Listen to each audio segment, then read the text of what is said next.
হয়ে গেছে সবাইকে আমি ইউটিউবের লিংক পাঠিয়ে দিচ্ছি। আপনারা যারা অলরেডি এখানে আছেন তারা ইউটিউবের লিংক পাঠিয়ে দেন। আর সবুজ স্যার তাহলে আপনি আনুষ্ঠানিক শুরু করেন। আমি আমাদের লিডার মিস্টার হুমায়ুন কবির সবুজকে তার এই তৃতীয় দিনের ট্রেনিং এর লাস্টের দিনটায় তার প্রোগ্রামটি শুরু করার জন্য বিশেষ অনুরোধ জানাচ্ছি। সবুজ স্যার আপনি আপনার প্রোগ্রামটি শুরু করেন এবং প্রত্যেককে আমি ইউটিউব লিংক দিয়ে দিচ্ছি।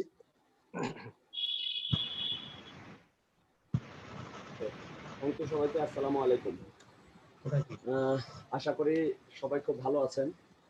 বিশেষ করে আজকে আমাদের এই প্রোগ্রামে আমাদের কামরুজ্জামান স্যার অ্যাটেন্ড করার জন্য কামরুজ্জামান স্যারকে অনেক বেশি ধন্যবাদ জানাচ্ছি। আর পাশাপাশি টোটাল প্রোগ্রামটা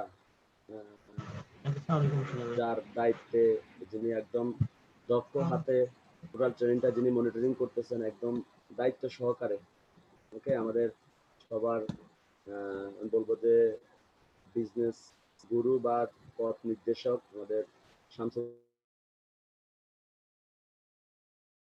আছি। পাশাপাশি আমরা যারা পার্টিসিপেন্ট হিসেবে আমরা সবাই সমমতে অ্যাটেন্ড করতে পারছি বা অ্যাটেন্ড করেছি, আপনাদের সবাইকেও অনেক বেশি ধন্যবাদ জানাচ্ছি যে ঠিক সময়মতে সবাই অ্যাটেন্ড করার জন্য। আসলে আমাদের এই আন্তরিকতা এবং আমাদের এই সময় মতো আমাদের এই অ্যাটেন্ডেন্স প্রমাণ করে যে আসলে আমরা সবাই সফল হতে চাই এবং আমাদের মধ্যে সফলতার একটা ক্ষুধা আছে। এখন নেটওয়ার্ক মার্কেটিং বিজনেসে সবসময় একটা কথা বলা হয়, যদি আপনি যদি এই বিজনেসে সফল হতে চান বা যে কোনো কেউ যদি নেটওয়ার্ক মার্কেটিং লাইফে তার ক্যারিয়ারটা তৈরি করতে চায়, দুইটা বিষয় খুব ইম্পর্টেন্ট। আপনি কত ভালো কথা বলতে পারেন, কত ভালো ট্রেনিং করতে পারেন, কত ভালো ট্রেনিং করাইতে পারেন, বা আপনি কত যোগ্যতা সম্পন্ন। সবুজ স্যার সরি, একটু যদি আপনার সাউন্ডটা বাড়ায় নিতেন। আমি সাউন্ডটা যে কিভাবে বাড়াবো দেখি, মোবাইলে বললে কি সাউন্ডটা বাড়াই কিনা দেখি। বাস ভাইকে আছে না নাই আমার মোবাইলের লাইন একটু মোবাইলে কথা বললে বেশি না ল্যাপটপ, আমি তো ল্যাপটপে কানেকশন দিয়ে কথা বলতেছিলাম এতক্ষণ। এই জন্য মনে হয় একটু কথা ক্লিয়ার আসে না। এখন কি যা মোবাইলে কথা শোনা যায়, অসুবিধা নাই, এটা খুব অসুবিধা হচ্ছে না। তারপরে সবাই একটু অনুরোধ করছে আর কি, কয়েকজন মেসেজ করছে। ঠিক আছে স্যার, আপনি কন্টিনিউ করেন। জি স্যার, জি স্যার, আপনি কন্টিনিউ করেন। তাহলে যেটা হয় যে আমার নিজে মনে হ্যাঁ, গলা ওকে, বসে। এবার ঠিক আছে, এবার ঠিক আছে, এটুকু হলে ঠিক আছে। ওকে, তো যেটা বলতেছিলাম যে আপনি কত ভালো ট্রেনিং করাইতে পারেন, কত ভালো কাজ করতে পারেন, কত ভালো কাজ বুঝেন, হ্যাঁ আপনি কত এক্সপার্ট, সব কিছু পরে। এর আগে বলা হয় নেটওয়ার্ক মার্কেটিং এ কেউ যদি সাকসেস হতে চায় দুইটা জিনিস খুব ইম্পর্টেন্ট। সেটা হচ্ছে নাম্বার ওয়ান হচ্ছে প্রতিষ্ঠান, আপনি যে কোম্পানির সাথে কাজ করবেন সেই কোম্পানিটি কেমন। নাম্বার টু হচ্ছে এই নেটওয়ার্ক মার্কেটিং বিজনেসে সফল হওয়ার জন্য আপনার একজন মেন্টর লাগবে, আপনার একজন গাইডলাইন লাগবে, আপনার একজন গুরু লাগবে। হ্যাঁ, যদি আপনি একজন দক্ষ ভালো মানে দায়িত্বশীল গুরুকে যদি আপনি ফোকাস করেন বা যদি আপনি পেয়ে যান, তাহলে নেটওয়ার্ক মার্কেটিং এ আপনার জন্য সফল হওয়াটা অনেক সহজ। আমরা এখানে যারা আছে আমরা সবাই জানি যে আল্লাহ তাআলার অশেষ রহমতে আমরা এমন একটা প্রতিষ্ঠান পেয়েছি, টিএস গ্রুপ। হ্যাঁ, বাংলাদেশে লক্ষ লক্ষ যুবক তারা স্বপ্ন দেখে এমন কিছু কোম্পানিতে কাজ করে যেখানে আসলে কখনো কোনো স্বপ্ন পূরণ করা মানে আদৌ সম্ভব না, এখন পর্যন্ত কেউ পারে নাই। বরং কোম্পানির স্বপ্ন পূরণ হবে কিনা এটাই সন্দেহ, ডিস্ট্রিবিউটরের স্বপ্ন তো পরের কথা। বাট আল্লাহর রহমতে আমরা সবাই, আল্লাহর অশেষ কৃপায় আমরা এমন একটা প্রতিষ্ঠানের সাথে সম্পৃক্ত হয়ে গেছি যে ইনশাল্লাহ আমাদের ফিউচার নিয়ে আমাদেরকে টেনশন করা লাগবে না, প্রতিষ্ঠান নিয়ে আমাদেরকে টেনশন করা লাগবে না। আজকে আমরা দেখেন, আমরা চাই কিন্তু একটা ভুল প্রতিষ্ঠানে কিন্তু আমরা অ্যাটেন্ড করতে পারতাম, জয়েন করতে পারতাম। বা ভুল প্রতিষ্ঠানে যদি আমরা গিয়ে পড়তাম, আমাদেরকে কি করা লাগতো জানেন? 2-3 বছর 4 বছর 5 বছর কাজ করার পরে আবার নতুন করে আরেকটা জায়গাতে শুরু করা লাগতো। কেন? কারণ কিছুদিন পরে দেখতাম যে সেই প্রতিষ্ঠানটাও নেই। বারবার আমাদেরকে নেটওয়ার্ক বিল্ড আপ করার জন্য বাংলাদেশে বহু নেটওয়ার্কার আছে যারা গত 10 বছর 15 বছরে 5-10টা কোম্পানি গিয়ে নেটওয়ার্ক বিল্ড আপ করতে করতে করতে করতে এখন তার আর কোনো কিছু আর নেই। তো সৃষ্টিকর্তার অশেষ রহমতে আমরা একটা ভালো প্রতিষ্ঠান পাইছি। এখন আমাদের লাগবে কি? একজন আপলাইনকে মানা, একজন গুরুকে মানা। হ্যাঁ, এবং বলা হয়ে থাকে যে আপনি যদি একজন সঠিক লিডার পান, সঠিক একজন আপলাইন পান, তাহলে আপনি খুব স্মুথলি, আপনি কোনো প্রবলেম ছাড়াই আপনি নিরাপদে আপনাদের গন্তব্যে পৌঁছাতে পারবেন। এখন আপনারা খেয়াল করে দেখবেন যে আমরা সিরিয়ালি আমাদের আপনাদের দিকে যত দিকেই তাকাই, সবাই কিন্তু মানে খুবই আন্তরিক। এখন আপনাকে আগে জানতে হবে যে আসলে একজন আপলানের মধ্যে কোন কোন যোগ্যতাগুলা বা কোন কোন অ্যাক্টিভিটিস গুলা দেখলে আপনি বুঝবেন যে আসলে উনি আপনার গুরু বা বস হতে পারে। নাম্বার ওয়ান, আপনি দেখবেন যে ব্যক্তিটি আপনার আপলাইন হিসেবে দায়িত্ব নিয়ে বিজনেসটা করতেছেন সে ফুল টাইমের কিনা, সে ফুল টাইম নেটওয়ার্ক মার্কেটিং করে কিনা, নাকি সে এটার পাশাপাশি সে অন্য বিজনেস করে। যদি সে এটার পাশাপাশি সে আদার্স কোনো বিজনেস করে, আদার্স কোনো জব করে, তাহলে বুঝবেন যে আসলে সে মানে মানে আপনি তাকে না, আপনি এমন একজনকে মানবেন যে এটা করে না, যে অনলি শুধু এটাই করে, এটা আপনার জন্য নিরাপদ। তা আমাদের টিমে দেখেন একদম টপ টু বটম সবাই কিন্তু ফুল টাইমের আমরা। হ্যাঁ, আমরা কিন্তু অন্য কোনো চিন্তা, অন্য কোনো তার মানে কি আপনি নিশ্চিত হয়ে গেছেন যে এই মানুষগুলো যদি ফুল টাইম এটা করে, তার মানে ওরা এটা করে ওদের জীবনটা পরিচালনা করবে, তার মানে ওরা এখান থেকে উঠবেই। আর ওরা যেহেতু এখান থেকে উঠবে, তার মানে ওরা উঠতে হলে ওরা কিছু মানুষকে উঠাবেই, কারণ কিছু মানুষকে উঠানো ছাড়া তারা কখনো উঠতে পারবে না। যার জন্য কি আপনার ক্যারিয়ারটা নিশ্চিত। পাশাপাশি আরেকটা জিনিস সেটা আপনি দেখবেন, সেটা হচ্ছে দুর্যোগ মুহূর্তে লিডার চেনার সবচেয়ে বড় উপায় হচ্ছে দুর্যোগ মুহূর্তে যে টিমের দায়িত্ব নেয়। আপনি দেখবেন একটা গাছে যখন আম ধরে তখন সবাই কিন্তু গাছটার মালিক হতে চায়, আমটার মালিক হতে চায়। বাট গাছটাতে যখন আম ধরে না, তখন কে পানি দিচ্ছে, কে সার দিচ্ছে, সে হচ্ছে ওই গাছটার রিয়েল ফ্রেন্ড, সে হচ্ছে রিয়েল লিডার। ঠিক একই রকম যে কোনো দুর্যোগ মুহূর্তে, যে কোনো ক্রাইসিস, এখন আপনাদের লিডার চেনা সবচেয়ে সহজ উপায় যে করোনার এই মাঝখানে আপনারা সবাই অলরেডি দেখতে পাচ্ছেন আমাদের কোন কোন লিডার আমাদের দায়িত্ব নিচ্ছে। এরা হচ্ছে সত্যিকারের লিডার, এবং এরাই হচ্ছে আপনার সঠিক বন্ধু, এবং এরাই আপনার সঠিক আপনাকে আপনার স্বপ্ন জায়গায় পৌঁছাতে পারবে। করোনা এসে তার মানে আমাদেরকে অনেক জায়গা থেকে আমাদেরকে সেভ করছে। সেটা হচ্ছে আমরা এমন হইতে পারে যে আমরা ভুল গাড়িতে উঠে আমরা গন্তব্যে যাওয়ার জন্য ট্রাই করতেছিলাম, বাট এখন এই মুহূর্তে কিন্তু আমরা কিন্তু বুঝে ফেলছি যে আসলে আমাদের জন্য সঠিক লিডারকে, অনেস্ট লিডারকে, কে আমাদের জন্য যোগ্যতা সম্পন্ন লিডার, কে আমার টিমের যে কোনো দুর্যোগ মুহূর্তে হাল ধরবে, কে ঝড়ের মুহূর্তে আমাদের টিমটাকে নিয়ে এগিয়ে যাবে। তো তার হাতটা ধরতে পারলে আপনারা নিরাপদে সবার গন্তব্যে যেতে পারবেন। তো আমি আপনাদের সবাইকে বলবো যে সবাই একটা, আমরা যে স্বপ্ন দেখে কাজটা শুরু করছি, দেখেন আমি বারবার বলি টিএনসি তে সফল হওয়া খুব সহজ, টিএনসি বিজনেসটা করা খুব সহজ, বাট টিএনসি বিজনেসটা বোঝা একটু কষ্ট, একটু কঠিন। তাহলে আমরা সবসময় যেটা খেয়াল করব যে আমরা করার দিকে সময় কম দিয়ে আমাদেরকে শেখার দিকে বেশি সময় দিতে হবে, কাজটা বেশি বেশি শিখতে হবে। বিশ্বাস করেন, আপনারা যদি এই বিজনেসটা শিখে ফেলেন, আপনাদের সফল হইতে সময় লাগবে না। এই জন্য আমরা সবাই যেহেতু সফল হওয়ার জন্য কাজ করবো, তো আমাদের সবাইকে একজন গুরুকে চয়েস করতে হবে, একজন বসকে চয়েস করতে হবে, যার হাতে হাত থেকে আমি নিরাপদ গন্তব্যে আমি যেতে পারবো। মনে রাখবেন একজন দক্ষ মাঝি যত ঝড়ে আসুক সে কিন্তু নিরাপদে নৌকাটা নিয়ে গন্তব্যে যাবে। আর যে অনভিজ্ঞ নাবিক সে কিন্তু ঝড় দেখেই সে নৌকা থেকে লাফ দিয়ে নিজে সাঁতরায় খুলে উঠে যাবে, কিন্তু আপনার নৌকার মধ্যে ফেলে রেখে সে চলে যাবে। সেই জন্য জীবনে সফল হওয়ার জন্য আপনার পাশে একজন দক্ষ ভালো একজন বন্ধু দরকার, ভালো একজন লিডার দরকার, তাহলে আপনি খুব সহজে সফল হতে পারবেন। আমরা গত 2 দিন আমাদের যে ট্রেনিংটা করছি, আমরা গত 2 দিন যে আমাদের যে ট্রেনিং করছি, আমরা খেয়াল করেছি আমরা প্রথম দিন আমাদের মাইন্ডসেট অফ ট্রেনিং ছিল, পাশাপাশি গতকালকে আমরা শেষ মুহূর্তে এসে আমরা ইনভাইট, আমরা যেটা বললাম যে আমাদের এই বিজনেসে সফল হওয়ার জন্য একটা মানুষকে 8টা ধাপ মানতে হয়। এর মধ্যে যে 2টা ধাপ খুবই important, invite and follow up. গতকালকে আমরা ইনভাইট ট্রেনিংটা আমরা করছি, জাস্ট আমাদের ইনভাইট ট্রেনিং এর সামান্য একটু বাকি আছে। আসলে ইনভাইটটা টোটালি ডিপেন্ড করে আপনার প্রফেশনালিজম, আপনার আত্মবিশ্বাস, এই 2টা জিনিসের উপর আপনার ইনভাইটটা ডিপেন্ড করে, যেটা কতটুকু ভালো হবে, কতটুকু সাকসেস হবে। প্রফেশনালিজম এই জন্য বললাম যে আপনি যদি নিজেকে প্রফেশনাল মনে না করেন, যদি প্রফেশনাল হয়ে আপনি কারো সামনে নিজেকে প্রেজেন্ট না করতে পারেন, তাহলে আপনি পৃথিবীর যত ভালো জিনিস নিয়ে, যত ভালো প্রমোশন, যত ভালো অফার নিয়ে গিয়ে আপনি তার কাছে প্রমোট করেন না কেন, সে কিন্তু বিষয়টাকে নেবে না। কেন? কারণ সে কোম্পানিকে দেখার আগে সে দেখবে আপনাকে, যে আপনি কতটুকু পারফেক্ট। কোম্পানি তো অনেক দূর তার জন্য, তার জন্য কাছে হচ্ছেন আপনি। তাহলে সে কোম্পানিকে বিচার করবে আপনাকে দেখে, আপনাকে দেখে সে মূল্যায়ন করবে আপনার কোম্পানিটা কত বড় বা আপনার কোম্পানিটা কেমন। সেই জন্য আমরা অবশ্যই যখন কাউকে ইনভাইট করতে যাব, অ্যাটলিস্ট আয়নার সামনে দাঁড়িয়ে নিজেকে একবার দেখবো যে আমাকে কি দেখতে একজন প্রফেশনাল বিজনেসম্যানের মতো লাগে, নাকি আমাকে দেখে একজন বেকার আকারহীন একটা যুবকের মতো লাগে। মনে রাখবেন, বেকার মানুষের হাত কেউ ধরতে চায় না, সবাই সফল মানুষের হাতটা ধরতে চায়। সবাই সে হাত ধরবে না, যে হাত ধরলে সে নিরাপদে গন্তব্যে পৌঁছাতে পারবে, সবাই সে হাতে ধরবে। তো আপনি যদি নন প্রফেশনাল ড্রেস কোড পরে আপনি যদি কারোর সামনে যান, তার মানে বিষয়টা হয়ে গেল আপনি যুদ্ধে গেছেন অস্ত্র ছাড়া। তাহলে যুদ্ধে যদি অস্ত্র ছাড়া যাওয়া হয়, তাহলে কি আপনি ভালো কোনো যুদ্ধে জয় করতে পারবেন? বরং উল্টো আপনি গুলি খেয়ে আপনি চলে আসবেন।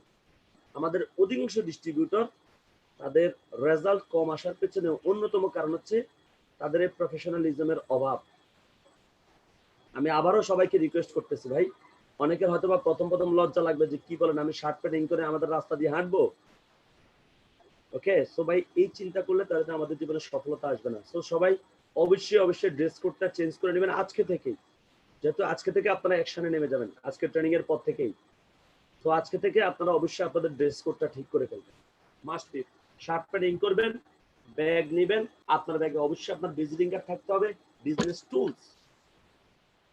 টুলস আপনি বিজনেস করার জন্য যাহা যাহা লাগে সবকিছু আপনার সাথে থাকতে হবে। এরপর আপনি ইনভাইটে যান, দেখবেন যে আপনার রেজাল্টটা ভালোভাবে চলে যায়। পাশাপাশি আরেকটা কথা বললাম যে আত্মবিশ্বাস, যে আপনি নিজের উপর কতটুকু বিশ্বাস রাখেন, কোম্পানির উপর কতটুকু বিশ্বাস রাখেন, প্রোডাক্টের উপর কতটুকু বিশ্বাস রাখেন, সিস্টেমের উপর কতটুকু বিশ্বাস রাখেন, এটির উপর ডিপেন্ড করবে আপনার ইনভাইটটা কত ভালো হবে, আপনার আত্মবিশ্বাস। পাশাপাশি ইনভাইটটা ভালো হওয়ার সবচেয়ে সেরা কৌশলটা হচ্ছে আপনি কেন টিএনস করেন, এটা আগে আপনাকে ক্লিয়ার হতে হবে। আপনি যদি জানেন যে আমি এই জন্য টিএনস করি, তাহলে আপনি বুঝবেন যে এই জিনিসটা ওই মানুষটারও দরকার। তখন আপনি তাকে একটা সুযোগ দিতে যাবেন, আর সুযোগ দিতে গেলে অবশ্যই তখন তার রেজাল্টটা চলে আসবে, কারণ তখন আপনার কথার মধ্যে একটা আত্মবিশ্বাস থাকবে। তো এই জন্য আমরা আগে সবাই ক্লিয়ার হবে যে আসলে আমরা কেন টিএনস করি এবং টিএনস করলে একজন মানুষ কি পেতে পারে, এটা আগে আপনাদেরকে শিওর হতে হবে। কারণ আপনার মধ্যে যদি দুর্বলতা থাকে, আপনার ইমান যদি দুর্বল হয়, তাহলে আপনি কারোর সাথে আপনি আত্মবিশ্বাস নিয়ে কথা বলতে পারবেন না। ওকে, তো আমরা সবাই অবশ্যই এটা শুরু করবো। আর ইনভাইট শব্দের অর্থ হচ্ছে ক্ষুধা তৈরি করা। ইনভাইট শব্দের অর্থ এটা না যে প্ল্যান দেখাই ফেলা। আমরা অধিকাংশ মানুষ এটা ভুল করে ফেলেছি, এটা হচ্ছে আমরা ইনভাইটে গিয়ে আমরা কিছু কথা বলে দিই, এটা কিন্তু রং কনসেপ্ট। ইনভাইট হচ্ছে তার মধ্যে একটা ক্ষুধা তৈরি করবেন, সে আপনার কথাগুলো শোনার জন্য সে পাগল হয়ে থাকবে, কি জানি বলবেন, কি সুযোগ তাকে দিবেন, এটা শোনার জন্য সে ব্যাকুল হয়ে থাকবে।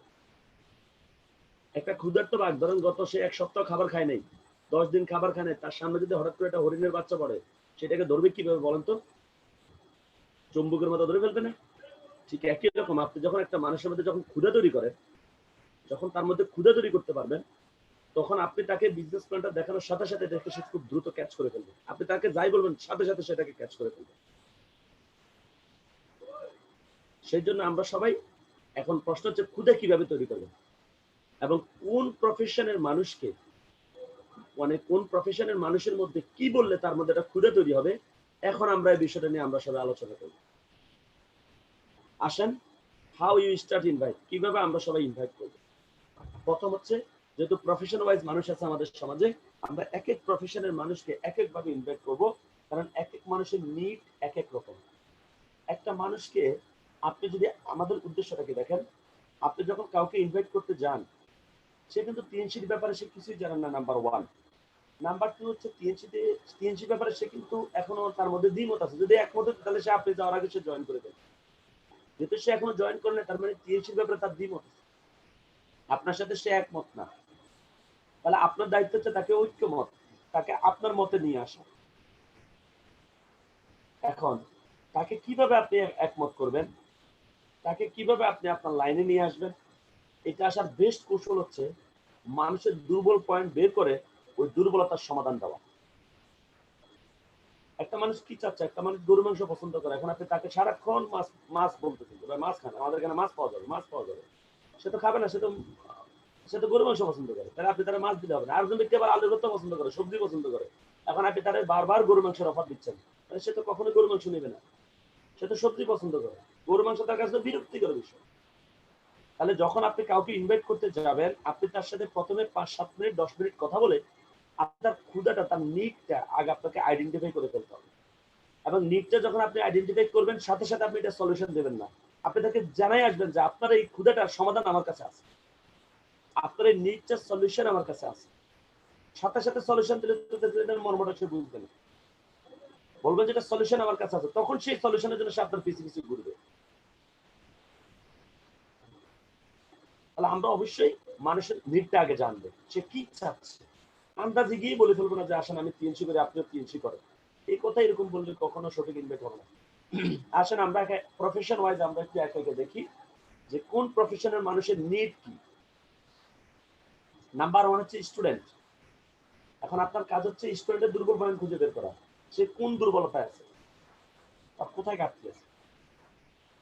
একজন স্টুডেন্টকে আপনি সারাদিন যদি স্বাস্থ্য বুঝান যে ভাই আমাদের পরে খেলে আপনার ডায়াবেটিস হবে না, আপনার ডায়াবেটিস ভালো হয়ে যাবে, আপনার প্রেশার হবে না, প্রেশার ভালো, তাকে সারাদিন স্বাস্থ্য সম্পর্কে বুঝালে সে স্বাস্থ্য নেবে না, কারণ রোগ কি জিনিস তাকে এখনো রোগ অ্যাটাক করে না।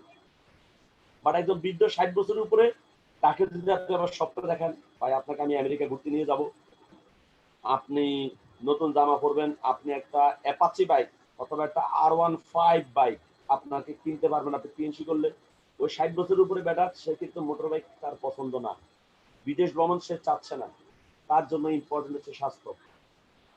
আবার আপনি যদি যমুনা গ্রুপের বাবুলকে গিয়ে যদি অফার দেন যে আপনি টিএনসি করেন, টিএনসি করলে মোটামুটি প্রতি সপ্তাহে আপনি 5 লাখ টাকা ইনকাম করতে পারবেন। যমুনা গ্রুপের বাবুল প্রতি সপ্তাহে ইনকাম করে 5 কোটি টাকা, তো আপনি 5 লাখ টাকার অফার দেওয়া লাভ আছে। যদি বলেন যে আপনি 3 থেকে 4 বছর 5 বছর টিএনসিতে পরিশ্রম করবেন, তাহলে আপনি মাসে এখানে 5 লাখ টাকা ইনকাম করতে পারবেন বা সপ্তাহে 5 লাখ টাকা ইনকাম করতে পারবেন। সে বলবে যে বেটা আমি তো প্রতি সপ্তাহে এখন 5 কোটি টাকা কামাইতেছি। তার মানে যমুনা গ্রুপের বাবুল কি চাইবে আপনাকে বুঝতে হবে, কার ডিমান্ড কি। যমুনা গ্রুপের বাবুল ট্যুরও সে চায় না, সে টাকাও চায় না, তাদের অর্ডারের টাকা আছে, তাদের অর্ডার অনেক ট্যুর, তারা বিদেশ ভ্রমণ করতে করতে ক্লান্ত হয়ে গেছে। তাদের জন্য ভিআইপি বিভিন্ন দেশের জন্য ইনভাইটেশন এসে পড়ে আছে, তারা যায় না। আর তাদের নিড কি? হেল্প। তার মানে আমরা আমরা তিনটা বিষয় নিয়ে কাজ করি, বুঝতে হবে। আগে আপনার কাছে কি আছে এটাকে আপনাকে স্পষ্ট হতে। নাম্বার 1 আপনার কাছে আছে হেল্প, নাম্বার 2 আপনার কাছে আছে ওয়েলথ, নাম্বার 3 আপনার কাছে হচ্ছে ট্যুর। এখন কোন প্রফেশনের মানুষ কোনটাকে পছন্দ করে এটা আপনাকে বুঝতে হবে। মনে রাখবেন যারা বিজনেসম্যান, যারা চাকরিজীবী, যারা তাদের ফ্যামিলির দায়িত্ব মেনটেন করতেছে, তাদের জন্য ওয়েলথটা বেশি ইম্পর্টেন্ট, ইনকাম বেশি ইম্পর্টেন্ট। 60 এর উপরে যাদের বয়স তাদের স্বাস্থ্যটা বেশি ইম্পর্টেন্ট। 25 এর নিচে যাদের বয়স তারা ইনকাম এবং ট্যুর, এই দুটো জিনিস তারা পছন্দ করে। এখন আসেন কে কি পছন্দ করে এটা আপনি কিভাবে বের করবেন বা তার দুর্বল পয়েন্ট কিভাবে বের করবেন। মানে একটা মানুষ যদি আপনি যদি তার দুর্বল পয়েন্ট বের না করতে পারেন, তাহলে আপনি তাকে যত কিছু দেন সে তো এটা নেবে না। একজন স্টুডেন্টের আপনি দুর্বল পয়েন্ট কিভাবে বের করবেন, আচ্ছা আপনি কিভাবে ইনভেস্ট করবেন আমি আপনাকে কৌশলটা শিখিয়ে দিচ্ছি। কারণ আপনার কোন একটা এলাকার একটা ছোট ভাই সেই স্টুডেন্ট, বা আপনার বন্ধু সেই স্টুডেন্ট, অথবা হোয়াট এভার আপনাদের এলাকার যে কোনো স্টুডেন্টের সাথে আপনি কথা বলবেন, প্রথমে আপনি তার সাথে দেখা হয়েছে, আগে তার সাথে কি করছেন না করছেন সব ভুলে যান। আপনি ফর্মাল ড্রেস পরে ব্যাগ নিয়ে প্রফেশনাল স্টাইলে আপনি তার কাছে যাবেন। তার সাথে দেখা হওয়ার পর তার সাথে, অথবা যেভাবে পারেন না কেন, তার সাথে দেখা হওয়ার পর আপনি তাকে জিজ্ঞেস করবেন আসসালামু আলাইকুম। সালাম ছোটরাও বড়কে দিতে পারে, বড়রাও ছোটকে দিতে পারে। আমরা অনেকে মনে করি না যে আমি তো তার বড়, আমি কেন তারা সালাম দেবো, এটা ঠিক না। যে কোনো ব্যক্তি যে কোনো ব্যক্তিকে সালাম দিতে পারে, বরং আপনি তাকে সালাম দিলে তা আপনার প্রতি তার সম্মানটা আরো বেড়ে যায়। প্রথম কাজটা হচ্ছে আপনি তাকে সালাম দিবেন, তাকে বলবেন কি অবস্থা ভাই কেমন আছেন। যদি আপনি আপনি করে বলে থাকেন, যদি তুমি করে বলেন অবশ্যই তুমি করে বলবেন, কারণ আপনি তাকে এতদিন আপনি তুমি করে বলছেন, এখন হঠাৎ করে আপনি তারা আপনি বলতেছেন, বিষয়টা তার কাছে অড লাগবে, সেটার সাথে অ্যাডজাস্ট হতে পারবেন। আগে তুমি বললে তুমি বলবেন, আগে আপনি বললে আপনি বলবেন, শুধু সালামটা একটু যোগ করে নেবেন, সাথে আরো কিছু জিনিস যোগ করে নেবেন, আমি বলে দিচ্ছি। আপনি তাকে বলবেন আসসালামু আলাইকুম, কি অবস্থা ভাই কেমন আছো, বা ভাই কেমন আছেন, হ্যাঁ আছি ভালো, আন্টি আঙ্কেল কেমন আছে। দেখেন আপনি কিভাবে তার ফ্যামিলিতে ঢুকে গেলেন, কিন্তু সে বলবে যে আমার তো ডায়াবেটিস, আপনি তো বুঝে পেয়েছেন রুগী তো পেয়ে গেছে। তারপরে আঙ্কেলের কি অবস্থা, আঙ্কেলের তো প্রেশার, এই যে রুগী ভাই গেছেন, কিন্তু তো ডাক্তারের কাছে নেন নাই, আরে নিশ্চয়ই ডাক্তার তো ওষুধ দিতেছে, ওষুধ খাইতে আছে, কাজ হয় হয় না, সারাদিন শুধু খাইতে আছে, সমস্যার সমাধান হইতেছে না। ও আচ্ছা, সমাধান কিন্তু দিবেন না, কিন্তু আপনি কিন্তু শুনে রয়েছেন, কিন্তু তার মানে আপনার মাথায় নোট ডাউন হয়ে গেল যে ওর ডিস্ট্রিবিউটর হয়ে কাজ করুক না, ঘরের ভিতরে ঢুকতে পারলে আমার কিন্তু কাস্টমার আছে, এখানে কিন্তু ওর মা বাপ কিন্তু আমার কাস্টমার। আপনি কিন্তু বের করে ফেলছেন কিন্তু। ওকে ডান। নেক্সট, তার ফ্যামিলির খোঁজ খবর না শেষ। এবার তার পড়ালেখা কি অবস্থা, পড়ালেখা কেমন চলতেছে, পরীক্ষা কবে, খোঁজ খবর নেওয়ার পর তুমি কি শুধু পড়ালেখা করো নাকি পাশাপাশি কিছু করো? না ভাই পাশাপাশি আমি 1-2টা টিউশনই করি। গুড। কয়টা টিউশনই করো? 2টা করি। মাশাআল্লাহ। কোন কোন ক্লাসের স্টুডেন্ট পড়ো? এই ক্লাসের স্টুডেন্ট পড়ো। গুড। তুমি তো দেখতেছি যথেষ্ট ট্যালেন্ট। আর আসলে স্টুডেন্ট লাইফে পড়ালেখা টিউশনি করালে কিন্তু নিজের মেধাটা বাড়ে। দেখেন এই যে আপনি কিন্তু তার একটা প্রশংসা করে ফেলছেন, গতকালকে কিন্তু বলছি কাউকে ইনভাইট করতে গেলে তার প্রশংসা করতে হবে। আপনি অলরেডি তার কিন্তু 2-3টা প্রশংসা কিন্তু করে ফেলছেন কিন্তু। সে অলরেডি কিন্তু আপনার প্রতি সে কিন্তু কনভিন্স হয়ে যাচ্ছে। এবার আচ্ছা তো তুমি এবার কিসে পড়ো? আমি অনার্স 3rd ইয়ারে পড়ি, অনার্স 2nd ইয়ারে পড়ি, বা আমি ইন্টারে পড়ি, হোয়াট এভার। গুড। কোন সাবজেক্টে পড়ো? এই সাবজেক্টে। গুড। আচ্ছা তো তোমার ফিউচার প্ল্যান, ভবিষ্যৎ পরিকল্পনা, এই ডিসিশনে আপনি জায়গা মতো হাত দিয়ে দিয়েছেন কিন্তু অলরেডি। 99% স্টুডেন্ট জানে না তার ফিউচার প্ল্যান কি, সে ভবিষ্যতে কি করবে। দেখি আগে অনার্সটা শেষ করি, তারপর মাস্টার্সটা করি, তারপর দেখি কোথাও চাকরির জন্য ট্রাই করবো, তারপর যদি না হয় প্রথমে সরকারি চাকরি, না হলে ব্যাংকে, না হলে আটকে গেছে কিন্তু। মানে আপনার উদ্দেশ্য হচ্ছে তার সাথে কথা বলে বলে একটা জায়গায় তাকে আটকিয়ে ফেলা, সে যেন আর কথা বলতে না পারে, সে যেন বুঝে তার সামনে একটা অন্ধকার সময় ওয়েট করতেছে, সে অনিশ্চিত একটা ভবিষ্যতের দিকে সে যাচ্ছে, এটা আপনি তাকে বুঝে ফেলতে পারবেন। যখন সে বলবে যে ভাই মাস্টার ডিগ্রি পরে সরকারি চাকরির জন্য ট্রাই করবো, আপনি মনে হচ্ছে সরকারি চাকরির জন্য তো সিরিয়াস কম্পিটিশন চলতেছে, লক্ষ লক্ষ যুবক এটা অপেক্ষা আছে। ধরো বাইচান্স কোনো কারণে তোমার সরকারি চাকরি হলো না, তখন তুমি কি করবে? বলবে প্রাইভেট কোথায় চাকরি করবো, প্রাইভেট কোথায়, ব্যাংকে। তো ব্যাংকে তো একই অবস্থা, প্রচন্ড ক্রাইসিস। ধরো ব্যাংক পাইলে তো পাইলে, না পাইলে সে বলবে না পাইলে তো শেষ, তার কথা কিন্তু শেষ। দেখি তাহলে ভবিষ্যতে কি হয়। তার মানে সে কিন্তু তার দুর্বল পয়েন্টে কিন্তু আপনি করে দিচ্ছেন। তখন আপনি তাকে বলেন তার মানে ভাই খেয়াল করছে আমরা কিন্তু অধিকাংশ স্টুডেন্ট আমরা কিন্তু অনিশ্চিত ভবিষ্যতের দিকে আছি, যা আমাদের জন্য ভালো কিছু আমরা পেতে পারি, আবার খারাপ কিছু কিন্তু আমরা পেতে পারি। এখন ভালো কিছু পেলে তো ভালো, বাট যদি বাইচান্স খারাপ কিছু পেয়ে যাই তাহলে আমাদের জীবন শেষ। আচ্ছা ভাই, তো তোমার সাথে আমার একটা বিষয় কথা আছে, সেটা হচ্ছে ধরো তুমি এখন পড়ালেখার পাশাপাশি তোমার তো প্রতি সপ্তাহে ধরো শুক্রবার বন্ধ, অনেক সময় সপ্তাহে তোমার 3-4 দিন ক্লাস হয়, বাকি 3-4 দিন তোমার গ্যাপ। অনেক সময় আছে তোমার প্রতিদিন 2টা ক্লাস হচ্ছে, বাকি সারাটা দিন তোমার কোনো কাজ থাকে না। তোমার এরকম অনেক সময় থাকে যে টাইমটা পুরো বোরিং, তুমি কাজ খুঁজে পাও না, হয় না এরকম? সে বলবো অবশ্যই। আচ্ছা ধরো তুমি এখন পড়ালেখার পাশাপাশি একটা কাজ শুরু করলাম, তুমি এখন অনার্স 2nd ইয়ার পড়তেছো, তুমি অনার্স 2nd ইয়ারটা করলা পড়ালেখার পাশাপাশি, অনার্স 3rd ইয়ার করলা, এখন মোটামুটি তোমার পড়ালেখার পাশাপাশি প্রতি মাসে 5-7 হাজার, 8 হাজার টাকা, 10 হাজার টাকা ইনকাম আসতেছে। ভুলেও কোনো স্টুডেন্টকে স্বপ্ন দেখায় না যে এখন তোমার পড়ালেখার পাশাপাশি 50,000 টাকা ইনকাম আসতেছে, তাহলে সে জীবন আপনার সাথে জয়েন করবে না, কারণ তার হজম শক্তি কম। একটা ছোট বাচ্চাকে আপনি চাইলে গরু মাংস দিয়ে বিরিয়ানি খাওয়া দিতে পারবেন না, যার বয়স 6 মাস।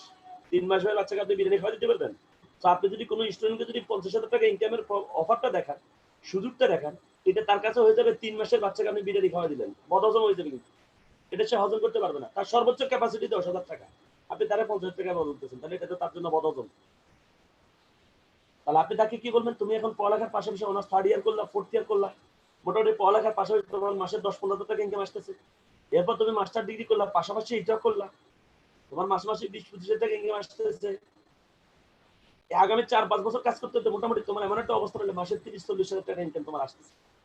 এদিকে পড়ালেখা শেষ করলা, এবার তুমি কোথাও চাকরির জন্য ট্রাই করলা, তোমার চাকরি হয়নি, 1 জায়গায় 2 জায়গায় 5 জায়গায় 10 জায়গায় 50 জায়গায় ট্রাই করছো, চাকরি হয় নাই, তাহলে কি তোমার মন খারাপ হবে? বলবে না আমি তো এক জায়গায় ইনকাম নিশ্চিত করে ফেলছি। আচ্ছা ধরো তোমার চাকরি হইলই, তুমি চাকরির পাশাপাশি এটা করবা, চাকরি থেকে মাসে ইনকাম করতেছে 30,000 টাকা, এখানে এক্সট্রা তোমার ইনকাম আসতেছে 30,000 টাকা, মাসে 60,000 টাকা, তোমার সংসারে কোনো অভাব থাকবে না। এখন এরকম একটা কাজ যদি তুমি পাও তাহলে কেমন হবে? শুনুন ভাই, তাহলে তো খুব ভালো হবে। দেখো আমি তোমাকে আবার বলতেছি, তুমি এখন পড়ালেখা করে সময় কাটালে সময় যাবে, আবার পড়ালেখার পাশাপাশি একটা কাজ করে সময় কাটালে সময় যাবে, তাহলে কি শুধু পড়ালেখা করে সময় কাটালে ভালো হবে, নাকি পড়ালেখার পাশাপাশি একটা কাজ করে সময় কাটালে সময় ভালো হবে? শুধু অবশ্যই পড়ালেখার পাশাপাশি একটা কাজ করে সময় কাটালে সময় ভালো হবে। তাহলে বলবে যে ভাইয়া তাহলে আজকে তো আমার সময় নেই, তো একটা কাজ করো, তুমি ফ্রি আছো কবে, এখন ফ্রি আছো কবে বলে তাকে যদি সময় দেন, সে কিন্তু টাইম ঠিক করতে পারবে না। আপনি টাইম ঠিক তুমি সব, আচ্ছা তুমি এখন তো সময় নেই, আচ্ছা তুমি ফ্রি আছো কবে বলো তো, আগামী শুক্রবার না শনিবার, দেখেন ডেট কিন্তু আপনি সিলেকশন করতেছেন, সে কিন্তু চয়েস করবে সে কোনটা নিচ্ছে, শুক্রবার না শনিবার, সে বলবে শুক্রবার সকাল না বিকাল, বিকাল। আচ্ছা তাহলে শুক্রবার বিকাল 3টা বাজে, তুমি তাহলে এক কাজ করো, তুমি আমাদের বাসায় এসে পড়ো, অথবা চল পাচ্ছি ঠিক আছে, অথবা তুমি আমাদের ওইখানে আমাদের অফিসে, তুমি অফিসে এসে পড়ো। চলো ঠিক আছে তাহলে, ঠিক আছে ভাই, এটা কথা ফাইনাল হলো। আমি আমার পকেট ডায়েরিতে লিখে রাখলাম যে শুক্রবার বিকাল 3টায় তোমার জন্য শিডিউল আমি রাখলাম। এখন ইনভাইটটা যখন শেষ হয়ে গেল, এখন এরপরে আপনি যদি এখানে দাঁড়িয়ে থাকেন, সে কিন্তু আপনাকে প্রশ্ন করবে, ভাই কি কাজ, কি কোম্পানি, বলেন না কি। যদি আপনি এখানে দাঁড়িয়ে থাকেন তাহলে কিন্তু আপনি বেকায়দা পড়ে যাবেন। কেন? কারণ আপনি যদি তাকে না বলেন কি কোম্পানি, কি কাজ, সে সন্দেহ করবে কি অবৈধ কিছু করতেছে নাকি, আমরা বলতেছি না কেন। আবার যদি বলেন যে না সেটা একটা কোম্পানির টিএনসি, অথবা সে কারো কাছ থেকে শুনছে এরকম বহু কোম্পানি আসছে গেছে উল্টাপাল্টা, সেক্ষেত্রে তারা আপনার ইনভাইটে কিন্তু সে কিন্তু সাড়া দেবে না। যখনই ইনভাইট শেষ সাথে সাথে বলুন, ভাই আসলে আমার তো একটু তাড়া আছে, আমার হাতে তো এখন কাজ আছে, তাহলে আজকে আমি চলে যাই, ইনশাল্লাহ শুক্রবার তোমার সাথে দেখা হবে, এখন আর সময় দিতে পারতেছি না, থ্যাংক ইউ ভাইয়া, আমি তোমার বৃহস্পতিবার রাতে আরেকটা ফোন দেবেন। ওকে, খোদা হাফেজ, বাই, শেষ, ইনভাইট শেষ, আপনি চলে আসবেন।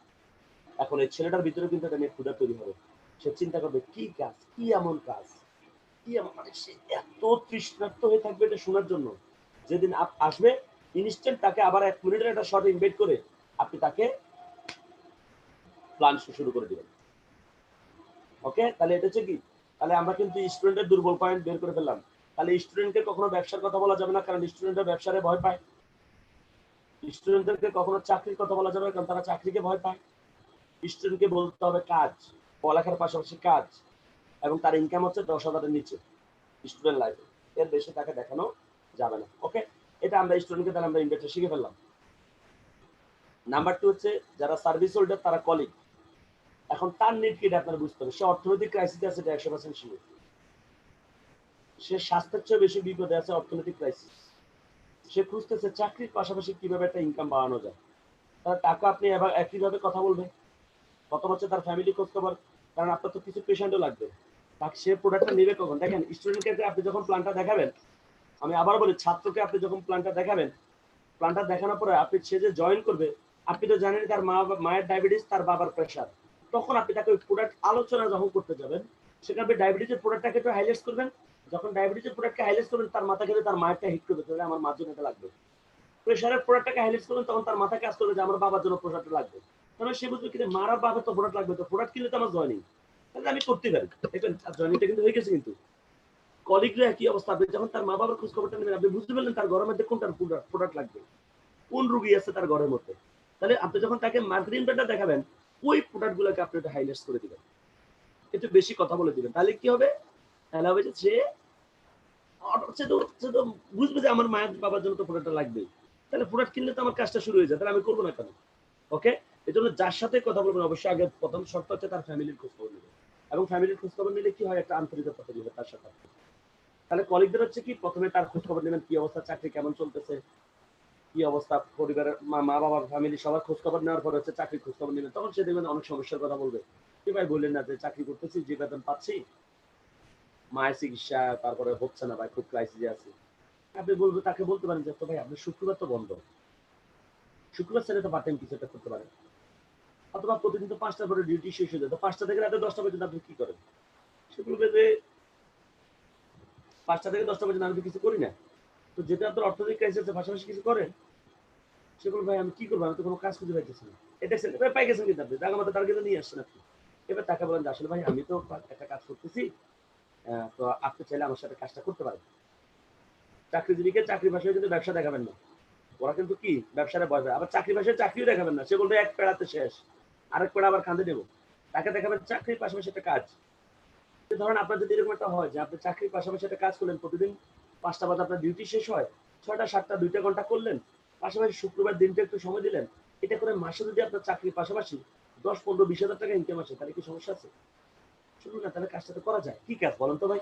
আপনি বলতে ভাই আসলে আজকে তো সময় নাই, এক কাজ করেন, আপনি তো জানেন তার শুক্রবারে ছুটি, আপনি কবে ফ্রি আছেন, শুক্রবার না শনিবার? শুক্রবার।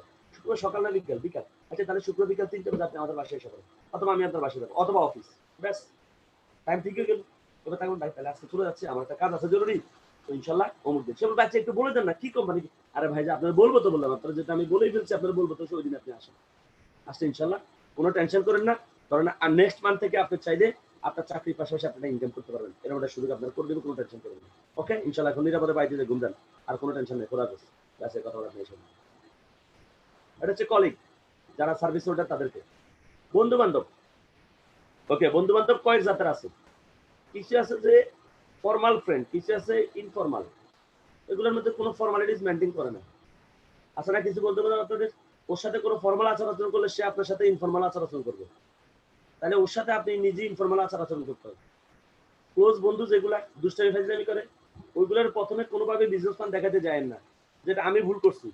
আমি আমার ক্লোজ বন্ধুদের মার্কেটিং প্ল্যান দেখাতে গেছি, আমি এর প্ল্যান দেখাই, হ্যাঁ আমার ভাই জানি করে সে আমারে ও উল্টাপাল্টা কথা কয়, এই কয়, ও উঠে যায় তো কানে, মানে দুষ্টামি আর কি করে, মানে সিরিয়াসলি কথাগুলো সে রিসিভ করে না। এর জন্য যারা আপনার খুব ক্লোজ বন্ধু, দুষ্টামি বন্ধু যেগুলা যেগুলো ফাইজলামি করে, ওইগুলাকে হচ্ছে কখনো ভাবে তার বাসা বা আপনার বাসায় নিয়ে ওদেরকে কিছু করতে পারবেন না, ওদেরকে নিয়ে যাবেন অফিসে। কারণ সে যখন অফিসে যাবে সে মোটামুটি এখানে বুঝবে যে এই পরিবেশে উল্টাপাল্টা কোনো কথা বা চিন্তা ভাবনা করা যাবে না। আপনি তাকে অফিসে নিজের টেবিলে বসে তার সামনে একটা ফর্ম দিয়ে দিবেন আপনার বসের সাথে। আর ক্লোজ বন্ধু যেগুলো, ওগুলোকে আপনি প্ল্যান দেখাবেন, আপনার বসের সাথে বসে দিবেন। বসের সাথে পরিচয় করে দিয়েই আমি সিস্টেমটা আগে আপনাদেরকে শিখাই দিই। বসের সাথে পরিচয় করে দিয়েই আপনি কিন্তু বলবেন, বস কিছু মনে করেন না, আপনি একটু পরে কথা বলবেন, যেটা আমার খুব ক্লোজ বন্ধু, আগে বন্ধুর সাথে আমি কথা বলে নিই। এবার আপনি আপনার ব্যাগ থেকে একটা ফর্ম বের করে আপনার বন্ধু বলবেন যে, বন্ধু ফর্মটাতে একটু সিগনেচার করো। সে বলবে কি ফর্ম? আপনি বলবেন যে আমি একটা খুব ফালতু কোম্পানিতে কাজ শুরু করছি, এটা পৃথিবীর শ্রেষ্ঠ 2 নম্বর কোম্পানি, আমি এখানে কাজ করতেছি, তুমি আমার সাথে কাজ করবে, ফর্ম এখন আগে সাইন করো। মানে একদম নাসমার আগে হচ্ছে তার ফর্মে সাইন আপ করেন। তার সাথে প্রথমে কোনো মার্কেটিং প্ল্যান নেই, তার সাথে কোনো ফর্মালিটিস নেই, আগে তুই ফর্ম সাইন কর। আমি খারাপ কাজ করতেছি, তুই আমার সাথে। এখন আপনি যদি তাকে 3 জনকে ভালো বলেন, সেগুলো দূর বেটা বুয়া। কিন্তু যদি আপনি খারাপ বলেন, তাহলে তার তো আর খারাপ বলার অপশন নেই। এই জন্য দুষ্টামি বন্ধুগুলো, ফাইজলামি বন্ধুগুলো কি করবেন, তার সামনে ফর্মটা বলবেন দোস্ত সিগনেচার কর। সে বলবে কি? বলবে যে এটা খুবই একটা ফালতু কাজ, 2 নম্বর কাজ আমিও করতেছি, তুইও করবি, তুই আগে সিগনেচার কর।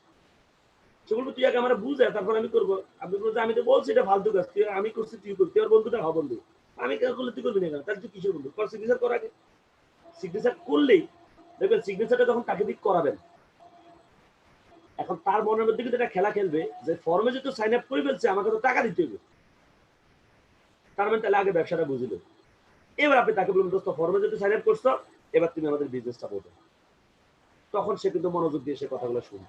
এটা হচ্ছে যারা ইনফর্মাল দুষ্টামি ফাজলামি বন্ধু, ওইগুলোকে আপনি এইভাবে কাজ করবেন, ডাইরেক্ট আগে হিট অ্যাটাক।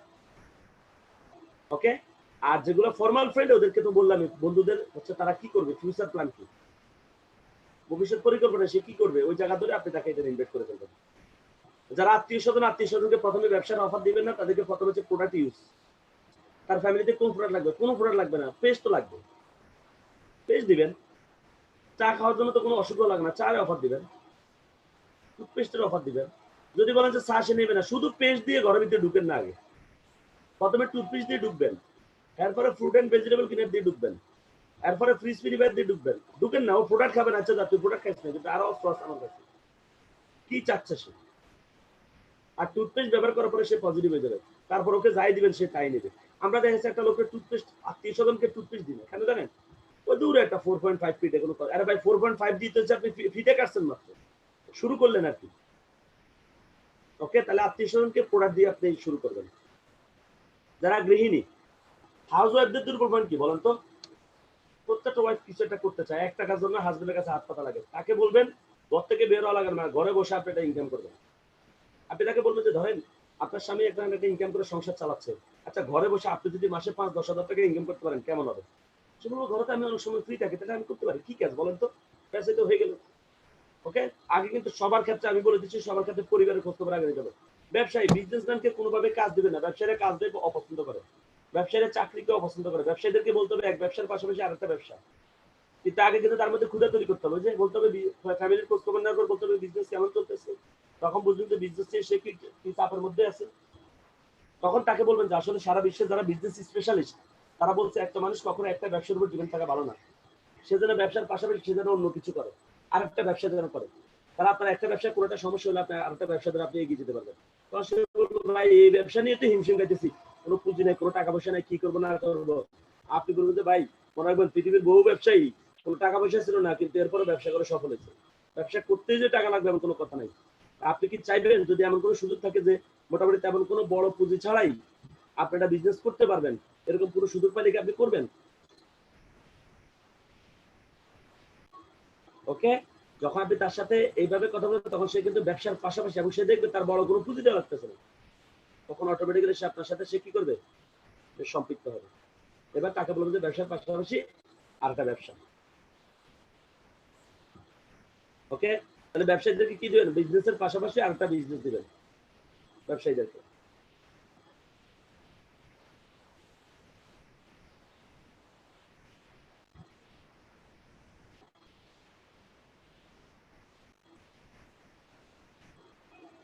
এরপরে যারা রিটায়ার্ড পার্সন, অবসরে গেছে, অবসরে তাদের কিন্তু জীবনকে নিয়ে স্বপ্ন নাই, তারা হচ্ছে একটু স্বাস্থ্য চায় আর পরবর্তী জেনারেশনের জন্য কিছু করতে চায়।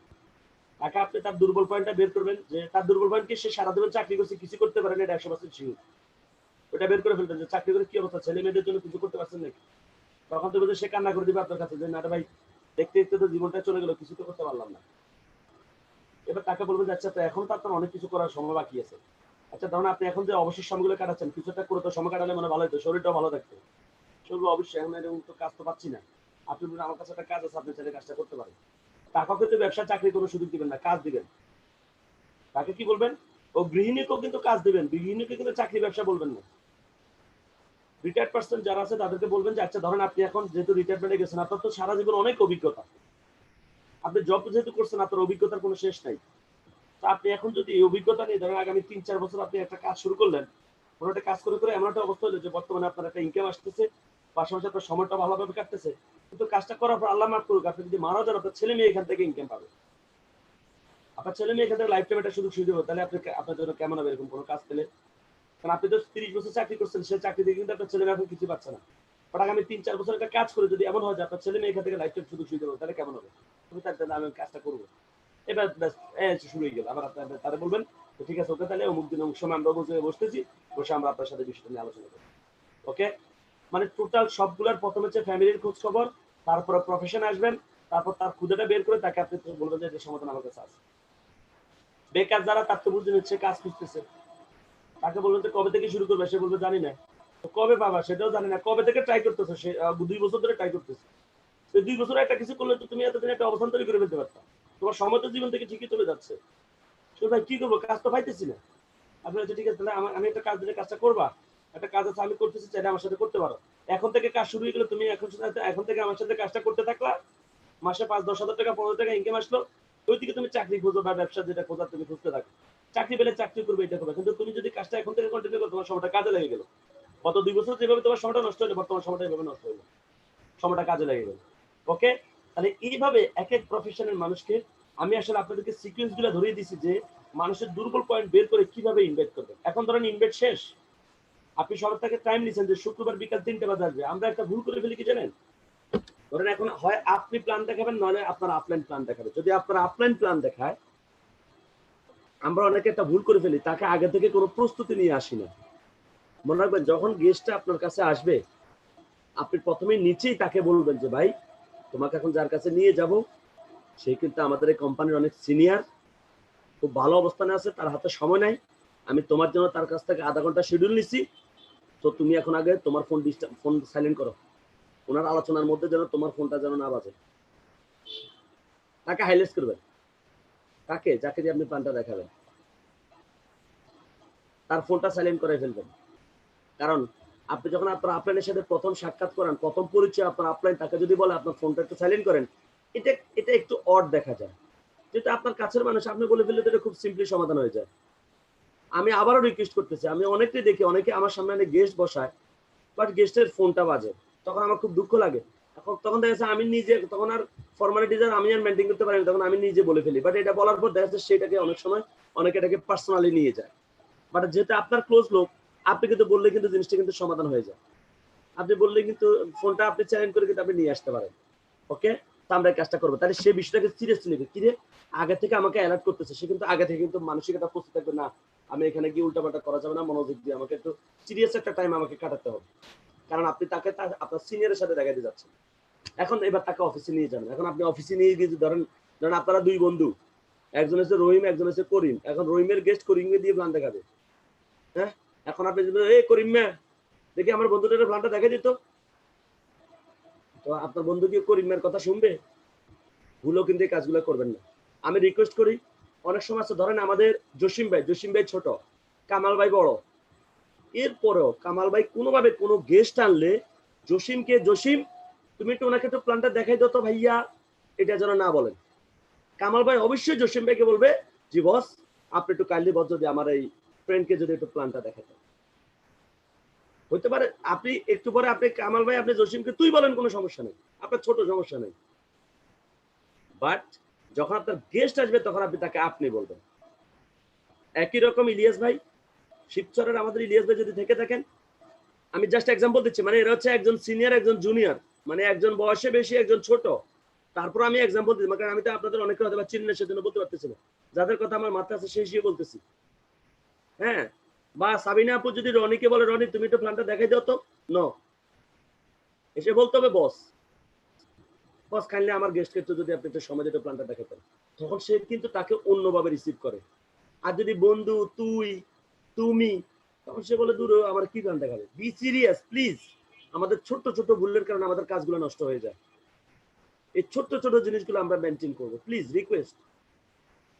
সেটা হচ্ছে ইলিয়াস ভাইও যদি অর্ণব রাকিব দিয়ে কোনো গেস্টের প্ল্যান দেখা হইতে পারে, ইলিয়াস ভাইয়ের ছেলের বয়সই হচ্ছে অর্ণব রাকিব, বাট যখন ইলিয়াস ভাই যখন অর্ণব রাকিব যখন বস বলে সম্বোধন করবে, আপনি বলে সম্বোধন করবে, গেস্টটার এই প্রফেশনটার প্রতি একটা সম্মান চলে আসবে, যেখানে মুরব্বীরা একটা ছোট বাচ্চাকে এরকম সম্মান করে।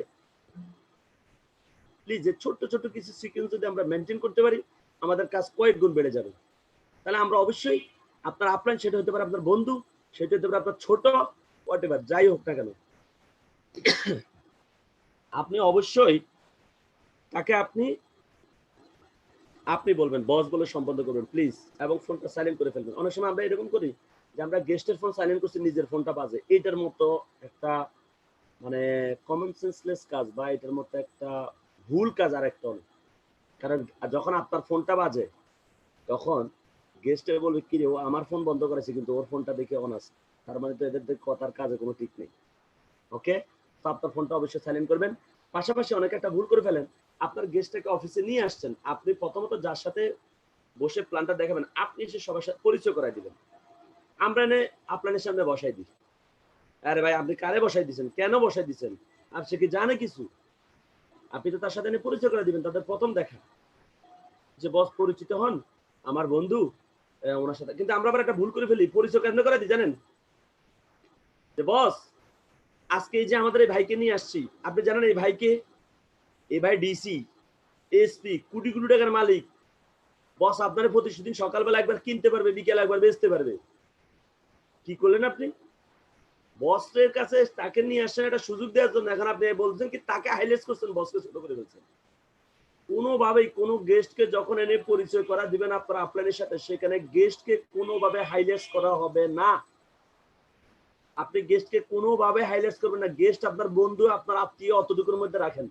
উনি প্রধানমন্ত্রী, এটা ওনার সাথে পরে কথা বলেন, বা আপনার আপলাইনটা আপনি পরে বলেন, বা আগে বলে দিন উনি কিন্তু প্রধানমন্ত্রী, কিন্তু ওনার সামনে বলেন না উনি প্রধানমন্ত্রী। ওনার সামনে উনি আপনার আত্মীয়, উনি আপনার বন্ধু, উনি আপনার পরিচিত, অতটুকুতেই যথেষ্ট। বরং ওনার সামনে হাইলাইট করবেন আপনার আপলাইনকে, তাহলে সে আপনার আপলাইনের কথাগুলো মনোযোগ দিয়ে শুনবে, সে তার মূল্যায়ন করবে। কারণ প্রথমে আপনি যেভাবে প্রেজেন্ট করবেন এইটার উপর টোটাল বিষয়টা ডিপেন্ড করবে। অনেকে আবার একটা ভুল করে ফেলে, যে গেস্টের সাথে পরিচয় করাই দিয়ে আপনার সামনে বসাই দিয়ে সে কোন দিকে চলে যায়। আরে ভাই এই লোকটা একদম নতুন, আপনি পাশে চুপচাপ বসে থাকবেন, আপনি ভুলেও কোথাও যাবেন না। কারণ আপনি যদি কোথাও যান, গেস্টে মনে করে কি জানেন, যে আপনি আবার আপনার কাজ হচ্ছে লোক ধরে ধরে আনা, একটা লোক ধরে এনে বসের সামনে বসে গেছেন, আবার লোক খুঁজতে গেছেন। আবার অনেকের ফোন আসছে, ফোন নিয়ে কথা বলতে বলতে সামনে থেকে উঠে যায়, মানে এটা হচ্ছে টোটাল পরিবেশটাকে আপনি নিজে নষ্ট করে ফেলতেছেন। তো ভুলে আমরা এই কাজটা অবশ্যই করবো না। আমরা গেস্টটাকে আনি বসাই দিয়ে আমরা নিজে বসে থাকবো, বসে বসে বসে যে প্ল্যান দেখাবে আমরা পুরোটা নিজে বসে বসে শিখে ফেলবো, বসে কিভাবে শুরু করছে কিভাবে শেষ করছে। বসে যতক্ষণ প্ল্যান দেখাবে আপনি কোনো কথা বলবেন, আপনি তো ইবতিদাইতে বেয়াজাল ইমাম মেনেই ফেলছেন, আপনি কেন এর ভিতরে কথা বলবেন? আপনি নীরবে বসে যা প্ল্যান বোঝাবে, আপনি হচ্ছে নীরবে শুধু কথাগুলা শুনবেন। এখন ধরেন গেস্টে কোনো কোশ্চেন করলো, আপনার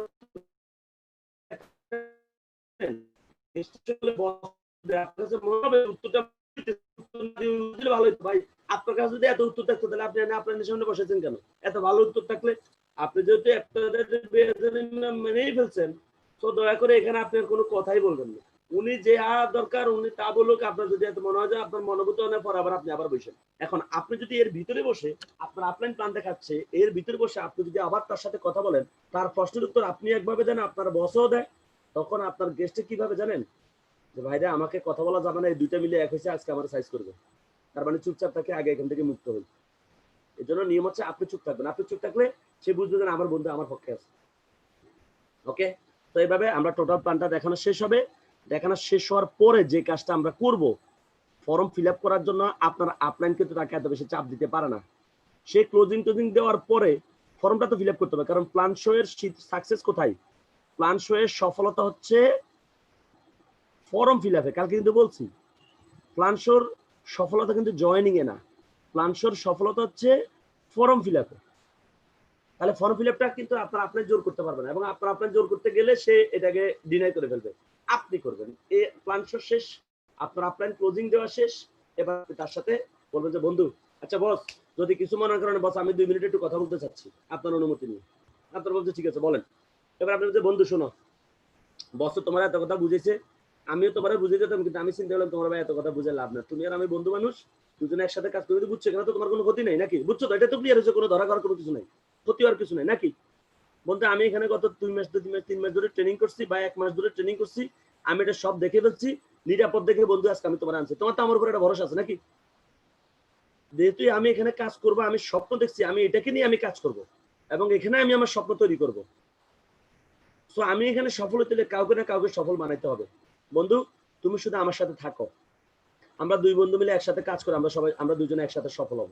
তুমি শুধু আমার সাথে থাকো, কাজ কি করতে হবে না করতে সময় বুঝো, তুমি শুধু আমার সাথে থাকো ব্যাস। এখন বস আর কথা বলার দরকার নেই, বস একটা ফর্ম দেন, ওরা আগে ফর্মটা ফিল আপ করেন। সে তো বলবে না পরে। আপনার যে দোস্ত তুই আমার সাথে তুই করবি না, তুই আগে এটা কর। বুঝলাম না, তোর তো বললাম তুই শুধু আমার সাথে থাকবি, তোর এত টেনশন কিসের? তুই ফর্ম ফিল আপ কর, পরে দেখা যাবে কি হবে না হবে। ফর্ম সাইন আপ কর, ফর্ম সাইন আপ করতে কোনো টাকা লাগে না, তুই আগে ফর্মটা ফিল আপ কর। এই চাপটা আপনি দিতে পারেন, এটা কিন্তু কোনোভাবে আপনার আপনার দিতে পারেন, কারণ আপনার জন্য সে একদম পরিচিত। এই ফর্মটা সাইন আপ করানোর সাথে সাথেই বাকি কাজটা আপনার আপলাইনে করে ফেলবে। ফর্ম সাইন আপ করে দেখবেন আপনার আপলাইনে এবার কি বলবে জানেন? আচ্ছা ভাইয়া আপনি কোন কোন প্রোডাক্ট নিয়ে শুরু করবেন? এই যারা আপনার তারাও কিন্তু কথা শুনতেছেন, আমি তাদেরকে বলে দিচ্ছি, আপনারা ডাউনলাইন যখন এই কাজটা করে তার ফর্মটা ফিল আপ করবে, বাকি কাজটা আপনার। আচ্ছা ভাইয়া আপনি কোন কোন প্রোডাক্ট নিয়ে শুরু করবেন? এবার আপনি প্রোডাক্টের লিফলেটটা নিয়ে আসবেন। সে বলবে আমার তো মার ডায়াবেটিস, তাহলে জিমনেমা চা তাকে কিন্তু দেখেন কিনেছেন কিভাবে, আপনি খেয়াল করে দেখেন। তখন সে বলবে এই প্রোডাক্টগুলো আমার লাগবে, ওকে তাহলে এই প্রোডাক্টের দাম আছে এত টাকা, ওকে টাকা পয়সা সব ঠিক হলো। এবার তাকে বলবেন যে ভাইয়া আপনি এখন টাকাটা কিভাবে দিবেন, ক্যাশে দিবেন না চেকে দিবেন? যদি বলে যে আপনি জায়গা মতো চলে আসছেন, হয় চেকে দিবেন নাহলে ক্যাশে দিবে, ওকে তো চেক দিলে চাইলে আপনি এখনো দিয়ে দিতে পারেন, চেক সমস্যা আমরা ক্যাশে উইথড্র করে নেব। যদি বলে না ক্যাশে দিব, ওকে ঠিক আছে, তাহলে ভাই আমরা আপনার জয়েন্টটা কনফার্ম করতেছি কবে, প্রোডাক্টটা কবে আপনার জন্য অর্ডার করবো, অমুক তারিখে। ঠিক আছে ভাই, তাহলে অমুক তারিখে অর্ডার হলো, ওকে ঠিক আছে ভাই, তাহলে থ্যাংক ইউ ভেরি মাচ, সময় দেওয়ার জন্য ধন্যবাদ জানাচ্ছি। এবং এখানে একটা জিনিস আপনারা মেনটেন করবেন, যারা গেস্ট যিনি নিয়ে আসছেন, মানে যিনি ডিস্ট্রিবিউটর গেস্ট নিয়ে আসছেন, আপনি কোনোভাবেই গেস্টের সাথে অফিস থেকে যাবেন না। আমরা একটা ভুল করে ফেলি যে এই গেস্টের সাথে আমরা অফিস থেকে বের হয়ে যাই, তার সাথে একসাথে বাসায় যাই, তার সাথে একসাথে বাসায় যাই, রাস্তায় তার সাথে কথা হয়, কথা হইতে হইতে পজিটিভ কথা বলতে বলতে নেগেটিভ কথা বলতে বলতে একসময় তার সিদ্ধান্ত থেকে সরে আসে। বস অনেকেই ইউটিউবের লিঙ্কটা চাচ্ছে, শাহ আলম নামে একজন, হ্যাঁ অনেকে যাই অনেকে চাচ্ছে, বস একটু দিয়ে আপনি এটা, ওকে অনেকে মনে হয় ঢুকতে পারতেছেন এই জন্য হয়তো যাচ্ছে। যাই হোক, আমি যেটা বললাম যে আমরা অবশ্যই গেস্টের সাথে আমরা বাসায় ফিরবো না, তাকে পাঠিয়ে দিব, বলবো যে আমার একটা কাজ আছে তুমি যাও। আপনি তার সাথে চলে গেলে সে বুঝবে আপনার মনে আর কোনো কাজ নেই, এটাই আপনার কাজ অফিসে, তাকে নিয়ে আসে আপনার কাজ। কিন্তু আপনি থেকে গেলে সে বুঝবে না আপনার আরো কাজ আছে। ওকে, আমরা সবাই ইনশাল্লাহ ইনভাইটের ক্ষেত্রে এবং প্ল্যান শো ক্ষেত্রে আমরা এই কথাগুলো আমরা মাথায় রাখবো। ওকে, এবং এই কাজগুলো আসলে আপনাকে দক্ষ হতে মূলত প্র্যাকটিস করার মাধ্যমে। বিশেষ করে যারা প্ল্যান শো করেন, কোনো গেস্টকে নিয়ে যখন আপনারা প্ল্যান শো করতে বসবেন, প্রথমেই 1-2 মিনিট তাকে একটা ইনভাইট করে ফেলবেন, ইনভাইট করে তারপর প্ল্যান শোতে ঢুকবেন, সরাসরি প্ল্যান শোতে ঢুকবেন না। কেন জানেন? আমার মনে আছে আমি নেটওয়ার্ক মার্কেটিং এ টিএমসি তে আসার আগে একবার কারম বাজার আমার একটা অফিসে নিয়ে গেছিল রমজান মাসে। আমার এক বন্ধু আমাকে ইফতারের দাওয়াত দিচ্ছে, আমি আর জানি না, আমি ভাবলাম বন্ধু অনেকদিন ধরে বলতেছে তার অফিসে একদিন ইফতার করতে যেতে, আমি তার অফিসে ইফতার করতে গেছি। আমাকে বলছে ধরেন ইফতার ছিল 6টার দিকে মনে হয়, আমাকে বলছে 4:30টার দিকে যেতে, আমি যেতে যেতে 5টা বাজছে। তা আমি গিয়ে তার অফিসে ঢোকার পরে তাকে সে আমাকে একজন লোকের সামনে বসে দিচ্ছে। ওই লোকটা আমাদের সাথে কথা বলতেছে, কথা বলতে বলতে খাতা কি কি লিখতেছে, আমরা অতটা মনোযোগ দিয়ে দেখতেছি না, আমরা তো জানি একটু পরে ইফতার খাবো, ইফতার খেয়ে চলে যাবো, এটা কি অফিস কি এত কিছু আমরা জানিও না। লোকটা ইফতারের ঠিক 10 মিনিট আগে তার কথা শেষ হতে বলে যে ভাইয়া তো আমাদের বিষয়টা আপনার কাছে কেমন লাগছে? আমি বলি কোন বিষয়? বলে যে এতক্ষণ আগে আপনারা বুঝালাম। আমি বলি কি বুঝেছেন? বলে যে একটা বিজনেস প্ল্যান বুঝেছে, আপনি চাইলে বিজনেস প্ল্যানটা দেখে আপনি এখান থেকে একটা ইনকাম করতে পারবেন। আমি বললাম এটা আপনি আমার আগে বলবেন না, আপনি যে আমাকে একটা ব্যবসার সুযোগ দেখাইতেছেন, আমি চাইলে ব্যবসাটা করতে পারবো, এই সুযোগটা আপনি আগে বলবেন না, আমি তো এত মনোযোগ দিয়ে আপনার কথাই শুনিনি। আমি ভাবলাম আপনি হয়তো এমনিতে আমাদের সাথে কথা বলতেছেন। কি হইলো তাহলে লোকটা ইফতার করে আমি তো চলে আসছি, আর যাই না, শেষ। কি বুঝলেন তাহলে যে আপনি তাকে যে একটা বিজনেসের সুযোগ দেখাচ্ছেন, তার জন্য এখানে যে একটা সুযোগ আছে, এটা ইনস্ট্যান্ট তাকে একটা ইনভাইট করে এটা তাকে ক্লিয়ার করতে হবে, তারপর আপনি প্ল্যানে ঢুকবেন। ওকে, তাহলে ইনশাল্লাহ এই কাজগুলো আমরা প্র্যাকটিস করবো। আসলে ইনভাইটের একটা দুইটা ট্রেনিং করলে এটা পুরোপুরি জানা যায় না, অনেক বেশি এগুলো প্র্যাকটিস করতে হয়, বারবার ট্রেনিং গুলো করতে হয়। এবার আমরা চলে যাবো ফলো আপে। ইনভাইট শেষ, প্ল্যান শেষ, আপনি তাকে অফিস থেকে বিদায় দিয়ে দিচ্ছেন। এখন সে তো, আপনি নিশ্চিত মনে রাখেন, সে যখন অফিস থেকে বের হবে, সে যখন আপনার অফিসে ঢুকছে, আপনি তাকে প্ল্যান দেখাইতেছেন, ফর্ম ফিল আপ করতেছেন, ইবলিশ শয়তান কিন্তু সব দেখতেছে। ইবলিশ শয়তান কিন্তু আপনার অফিসের দুয়ারে বসে রয়েছে, সে কখন বের হবে, সে বের হলে তাকে অন্যদিকে ডাইভার্ট করে ফেলবে, তারা নেগেটিভ করে ফেলবে। সে যখনই অফিস থেকে বের হয়, ইবলিশ শয়তান প্রথমে তার ভিতরে ঢুকে ওরে বলে যে এটা তোর দরকার আছে, এগুলো করার, এগুলো আসলে হবে না, এগুলা এই মানে তার মনটা রাস্তা থেকে খারাপ করে দেয়। তারপর অনেক সময় আছে এটাতে কাজ হয়, অনেকের ক্ষেত্রে কাজ হয় না। ইবলিশ শয়তান যখন দেখে যে পুরোপুরি ক্যাপচার করতে পারে না, তখন ইবলিশ শয়তান রাস্তায় গিয়ে তার কোনো একটা বন্ধুর সাথে তার সাক্ষাৎ করায় দেয়। তখন বন্ধুকে দিয়ে বলা, কি রে দোস্ত কই গেছিলি? বন্ধু তখন সে বলে মুখ যায় গেছিলাম, তিনশির অফিসে গেছিলাম। কি বলো, কেন গেছিস তুই অফিসে? না গেছি, আমার এক বন্ধু নিয়ে গেছে। খবরদার এই অফিসের আশেপাশেও যাইস না, কিন্তু এটা একটা ফালতু কোম্পানি, আমার অমুক আত্মীয় এটা করে 10 লাখ টাকা ধরা গেছে, ধরা এখন রাস্তার ফকির হয়ে গেছে, ভুলেও যাইস না কিন্তু। খেয়াল করছেন কি খেলাটা খেলে দিল? সে কিন্তু মোটামুটি 90% নেগেটিভই গেছে। এবার ঘরে যাওয়ার পর তার মা বাবা জিজ্ঞেস করছে, কি কই গেলি? সে বলেছে গেলাম তো, আমার এক বন্ধু ডাকছে এরকম একটা টিএনসির অফিসে। আর তার বাবা বললো, খবরদার এসব কোম্পানিতে যাবি না, এসব কোম্পানিতে গেলে কিন্তু ঘরে ভাত বন্ধ হয়ে যাবে কিন্তু। এখন আপনি তো খুব আশা নিয়ে বসে রয়েছেন সে টাকা নিয়ে আসবে, এই আশাটা করাটা ভুল। বরং আপনাকে 99% নিশ্চিত থাকতে হবে, ওর যেতে যেতে ওকে কেউ না কেউ নেগেটিভ করে দিবে, শয়তানের প্ররোচনা। তাহলে এবার তাকে কি করতে হবে? ফলো আপ দিতে হবে। মনে রাখবেন, ফলো আপ ছাড়া যদি কোনো জয়েনিং হয়, বুঝবেন যে এটা হচ্ছে অ্যাক্সিডেন্ট। এবং কখনো আশা করবেন না যে ফলো আপ নেওয়ার জন্য গেস্ট আপনার অফিসে আসবে। যখন তাকে তার মা বাবা নিষেধ করে দিয়েছে, তার বন্ধু বান্ধব নিষেধ করে দিয়েছে, তখন তার অবস্থা হয়েছে সে হচ্ছে 10টা মামলার আসামি, আর আপনি হচ্ছে পুলিশ। এখন আসামি কখনো পুলিশের কাছে ধরা দেয়? বলেন, ধরা দেয় না। বরং যে রাস্তা পুলিশে দেখে, আসামি অন্য রাস্তা দিয়ে যায়।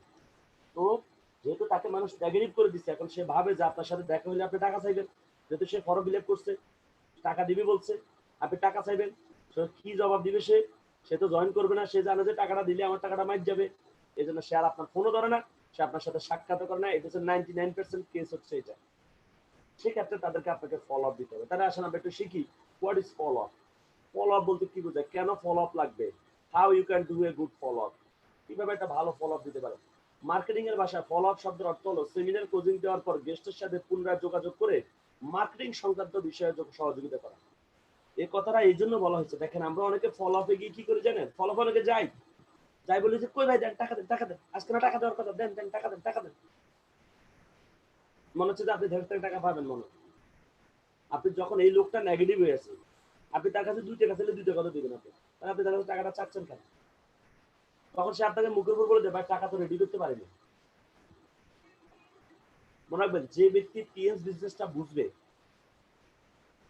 টাকার অভাব তার জীবনে হবে না। আচ্ছা বলেন, আপনি যে গেস্টটা আপনাকে বলবে যে তার কাছে টাকা নাই জয়েনিং করার, আপনি যদি তাকে যদি বলেন যে ভাই আমেরিকার একটা ভিসা আছে, শুধু বিমান ভাড়া দিয়ে চলে যাবে 2 লাখ টাকা লাগবে, 2 লাখ টাকা বিমান ভাড়া লাগবে, 2 লাখ টাকা দিয়ে আপনি আমেরিকা চলে যাবেন, সে কি বলবে যে টাকা নাই? ধরেন টাকা নেই, সে কি টাকা রেডি করবে না? তাহলে সে যদি বোঝে যে টিএনসি থেকে আমেরিকার ইনকাম করা যাবে, তাহলে সে কেন আপনাকে বলবে যে টাকা নাই? টাকা নাই যদি কোনো গেস্ট বলে, কখনো আপনাদের সবাইকে বলে দিই, টাকা নাই যদি কোনো গেস্ট কখনো বলে, আপনি 100% নিশ্চিত থাকবেন উনি নেগেটিভ। ওনাকে আবার প্ল্যান দেখাইতে হবে, কেউ না কেউ ওনাকে নেগেটিভ করে দিচ্ছে। এই সিকোয়েন্স গুলো মনে রাখবেন, এই সূত্রগুলো আমি কিন্তু ধাপে ধাপে আপনাদের সূত্রগুলো কিন্তু দিচ্ছি, কোন কথা গেস্টে বললে কি বুঝে নেবেন। ওকে, জ্ঞানী লোককে কিন্তু সরাসরি বুঝে না কেউ, ইশারাতে বুঝায়। তো গেস্ট কিন্তু আপনার ইশারা দিয়ে অনেক কিছু বুঝাবে, কিন্তু আপনি যদি না বুঝতে পারেন তাহলে এটা আপনার দুর্বলতা থেকে গেস্টের দুর্বলতা। তাহলে গেস্ট যদি বলে টাকা নাই, বুঝতে হবে যে প্ল্যান দিতে হবে। টাকা নাই কেন, ও তো কিট টিএনসি বুঝতো, তো কিট দিবে, সে টাকা দিবে। টাকা নাই মূলত নেগেটিভ, ওরা কেউ একটা নেগেটিভ করে দিচ্ছে, ও অথবা মার্কেটিং প্ল্যানটা আবার বুঝতে হবে, মার্কেটিং প্ল্যান বুঝে নাই। তাহলে ফলো আপে যায় কখনো টাকা চাইবেন না, খবরদার, নিষেধ, ডাইরেক্ট হারাম এটা। ফলো আপে যায় টাকা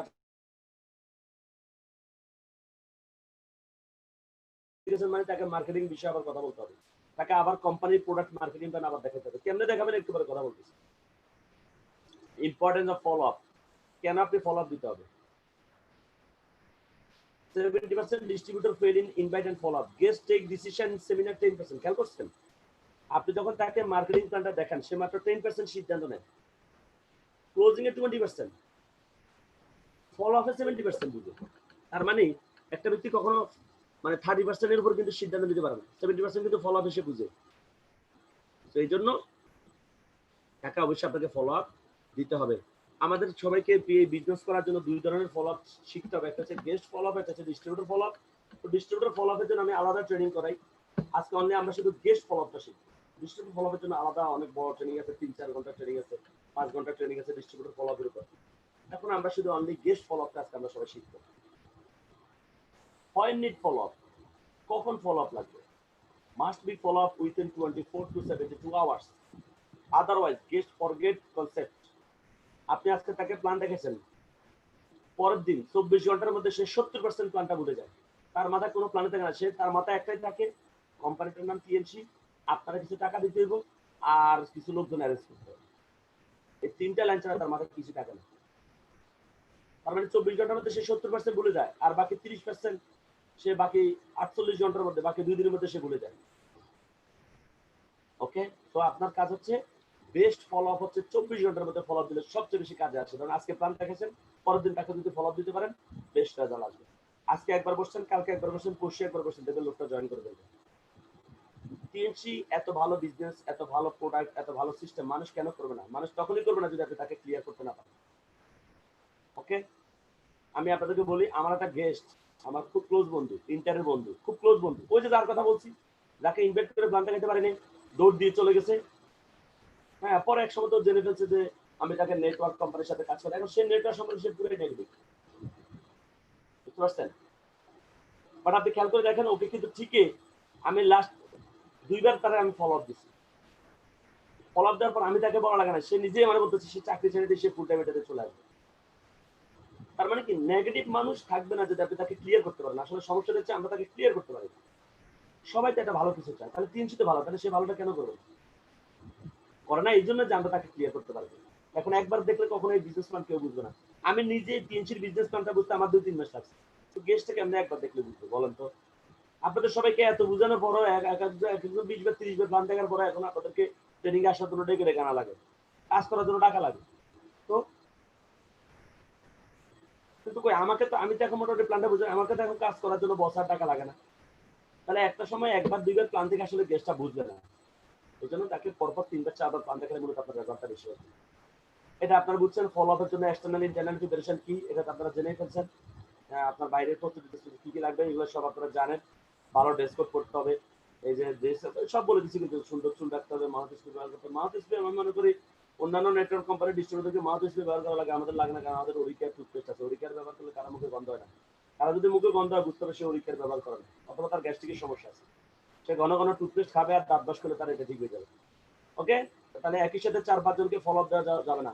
ওকে, ফলো আপ 24 থেকে 72 ঘন্টার মধ্যে করতে হবে।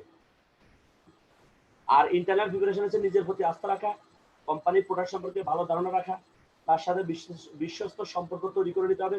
কখনো ফলো আপে গিয়ে বুঝছেন তার সাথে কোনো চ্যালেঞ্জে যাবেন না, তার সাথে তাকে আপনার প্রতিদ্বন্দ্বী মনে করবেন না। ফলো আপের শব্দ অর্থ হচ্ছে তার সাথে কি আপনি খুব গুড রিলেশন তৈরি করবেন, তার সাথে খুব ক্লোজ হয়ে যাবেন আপনি ফলো আপে। ওকে, আমরা আসলে তার সাথে প্রতিযোগিতায় নেমে যাই, তার সাথে চ্যালেঞ্জে চলে যাই, বাজি। Yes, challenge. আপনি যেটা বুঝতেছেন আপনার ভুল, তার সাথে আমি প্রতিযোগিতা করতেছি, বাজি ধরতেছি, এগুলো রং কনসেপ্ট, এগুলো ঠিক না। এটা করলে সে আপনার প্রতিদ্বন্দ্বী হয়ে যায়, তো প্রতিদ্বন্দ্বী মানুষের সাথে কি মানুষ থাকবে না। ওকে, এরপরে হচ্ছে যুক্তি দিয়ে কথা বলতে হবে, কথা বলার মধ্যে জোর দেওয়া, মানে আপনি শক্ত করে কথা বলবেন, সে নেগেটিভ বলুক পজিটিভ বলুক, আপনি খুব ইজিলি তার কথাগুলো শক্তভাবে আপনি উত্তর দেবেন। আবার শক্তভাবে বললে যে ঘুষি মেরে দিবেন তাকে, মানে আপনার কথাগুলো যেন যুক্তি দিয়ে তাকে বুঝতে হবে যে ইয়েস, মানে আপনার কথাগুলো সঠিক। এগুলো কিভাবে করবেন একটু আমি ক্লোজিং ট্রেনিং আপনাদেরকে বুঝে দিচ্ছি। তারপরে যে ব্যবসায়িক প্রাথমিক নিয়ম জানতে হবে আপনাকে, আর হচ্ছে ফলো আপের পরিকল্পনা তৈরি করতে হবে। মানে আপনি যখন কাউকে ফলো আপ দিতে যাবেন, আপনি আগে পরিকল্পনা করতে হবে কেমনে কেমনে যাই তার সাথে বসবেন, আগে থেকে প্ল্যান করে দিতে হবে। এটা তো বুঝছেনই যে 24 থেকে 80 জনের ফলোআপে যেতে হবে। ফলোআপে গিয়ে যেটা করবেন, লিসেন উইথ অ্যাটেনশন, মনোযোগ সহকারে তার কথা শুনবেন। হ্যাঁ, ডিরেক্ট মার্কেটিং সম্পর্কে নেটওয়ার্ক মার্কেটিং এবং ট্রেডিশনাল মার্কেটিং এর পার্থক্যটা তাকে দেখাবেন। অ্যাভয়েড আর্গুমেন্ট, কোনো তর্কে জড়াবেন না। শো পসিবল ট্রিক, মানে কাজটা যে সহজ এবং এই কাজটা যে সম্ভব এটা তাকে উপস্থাপন করে বুঝাতে হবে। টেল সাম সাকসেস হিস্টোরি, কিছু সফল মানুষ এর কথা শুনাতে হবে যারা এখানে কাজ করে সফলতা তৈরি করছে। আপনাদের আপলাইনের মধ্যে অসংখ্য সফল মানুষ আছে যারা এখানে কাজ করে একটা ভালো পজিশন তৈরি করছে, তাদের সম্পর্কে ক্লিয়ার করতে হবে। ফলো আপে গিয়ে never tell in follow up, follow আপে গিয়ে যা যা বলা যাবে না, কোনো লোভ দেখানো যাবে না যে আপনি শুধু জয়েনিং এর টাকা দেন এরপর আপনার ঘরে ঘরে নিয়ে আমি টাকা দিয়ে যাবো, আপনাকে আর অফিসেও যাওয়া লাগবে না, সব কাজ অটো হয়ে যাবে, এই ধরনের লোভ দেখানো যাবে না। মিথ্যা কথা বলা যাবে না, কোনো জটিল আলোচনা করা যাবে না। তাকে বলা যাবে না যে ভাই জানেন এই বিজনেসটা এত কঠিন, হ্যাঁ এই বিজনেসটা আপনি যদি গেস্ট যদি বলেন যে শুনেন আমাদের একটা আপলাইন এই বিজনেসে গোল লেগেছে, জানেন কিভাবে সে 2 বছর খাইতে পারে নাই, জানেন সে কত কষ্ট করছে, তার পকেটে 1 টাকাও ছিল না, জানেন, তো সে বলবে তার মানে এগুলো আমার জন্য ওয়েট করতেছে। তো অবশ্যই তাকে এই ধরনের কঠিন কোনো কিছু বলা যাবে না, মনে রাখতে হবে। মানুষ যখন একটা মেয়েরে যখন বিয়ের প্রস্তাব দিতে যায় তখন সে কিন্তু বলে না যে ভাই ঘরে আসছে কিন্তু তোরে কিন্তু সুদের কালিতে রান্না করতে হবে, জাল দিতে হবে, জামা কাপড় দিতে হবে, সব করতে হবে, কিন্তু কথা বলে না। কিন্তু জিজ্ঞাসা করে না আমি সে কি কাজটা পারে কিনা, এই কাজটা পারে কিনা এতটুকু পর্যন্ত কিন্তু রাখে, বলে না যে জাল দিতে হবে কিন্তু সবাই জামা কাপড় দিতে হবে কিন্তু সব কাজ কিন্তু এর করতে হবে, কিন্তু এগুলো কিন্তু যুক্তি দিয়ে কিন্তু আনে না। আপনি যদি তাকে যদি প্রথমে যদি বলে ফেলেন যে আমাদের এখানে যারা সফল হয়েছে তারা ভাত খায় ঠিক করে, তারা অনেক কষ্ট করছে, অনেক অনেক সমস্যা ফেস করছে, এই হয়েছে সে হয়েছে, এটা অনেক কঠিন, কেউ কি মানে ধরে শুনে কেউ কি বিপদে করতে চায় না, তাহলে এখানে তো কঠিন কিছু না, তাহলে আপনি তাকে এত জটিল অবস্থা তুলে ধরার দরকার নাই। তো কোনো ভুল তথ্য দেওয়া যাবে না। এক লোক বলতেছে আমাদের টিএসসি ইন্ডাস্ট্রিয়াল পার্ক মানে নাকি বাংলাদেশের সব বড়, এই ধরনের কথা বলবেন না, কারণ এগুলো এখন ইনফরমেশন পাওয়া যায় খুব সহজে। এরপরে কোনো তর্কে জড়াবেন না। কিভাবে তর্ক থেকে অ্যাভয়েড করবেন আমি বলে দিচ্ছি। ধরেন সে আপনাকে একটা কথা বলছে, আপনি বলবেন ইয়েস রাইট, আপনি তো সঠিক কথা বলছেন, আমি একটু ক্লোজিং ট্রেনিং এ গিয়ে আপনাদেরকে শিখিয়ে দেবো কিন্তু যে কিভাবে সে আপনাদেরকে কোনো নেগেটিভ পজিটিভ কোশ্চেন করলে কিভাবে উত্তর দিবেন। বাট সবসময় রাখবেন কেউ যখন আপনাকে কোনো কথা বলবে, আপনার গেস্ট সে যখন আপনার সাথে কোনো কথা বলবে প্রথমে তার কথাকে ডাইরেক্ট কিক মারবেন না, ডিনাই করবেন না, তার সাথে একমত হয়ে পরে আপনি একটা যুক্তিটা উপস্থাপন করবেন। এটা কিভাবে করবেন একটু করে মানে আমাদের একটা পার্ট মনে বাকি আছে ক্লোজিং ট্রেনিং, সেখানে গিয়ে বলবো। এর এক্সাম্পল দিয়ে কথা বলতে হবে আমাদের সবাইকে।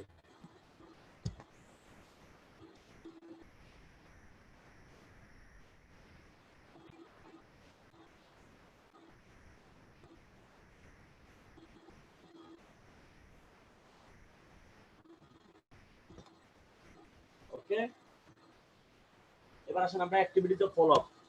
ফলো আপ আমাদের কাজ প্ল্যান শো অ্যাগেইন, খেয়াল করছেন?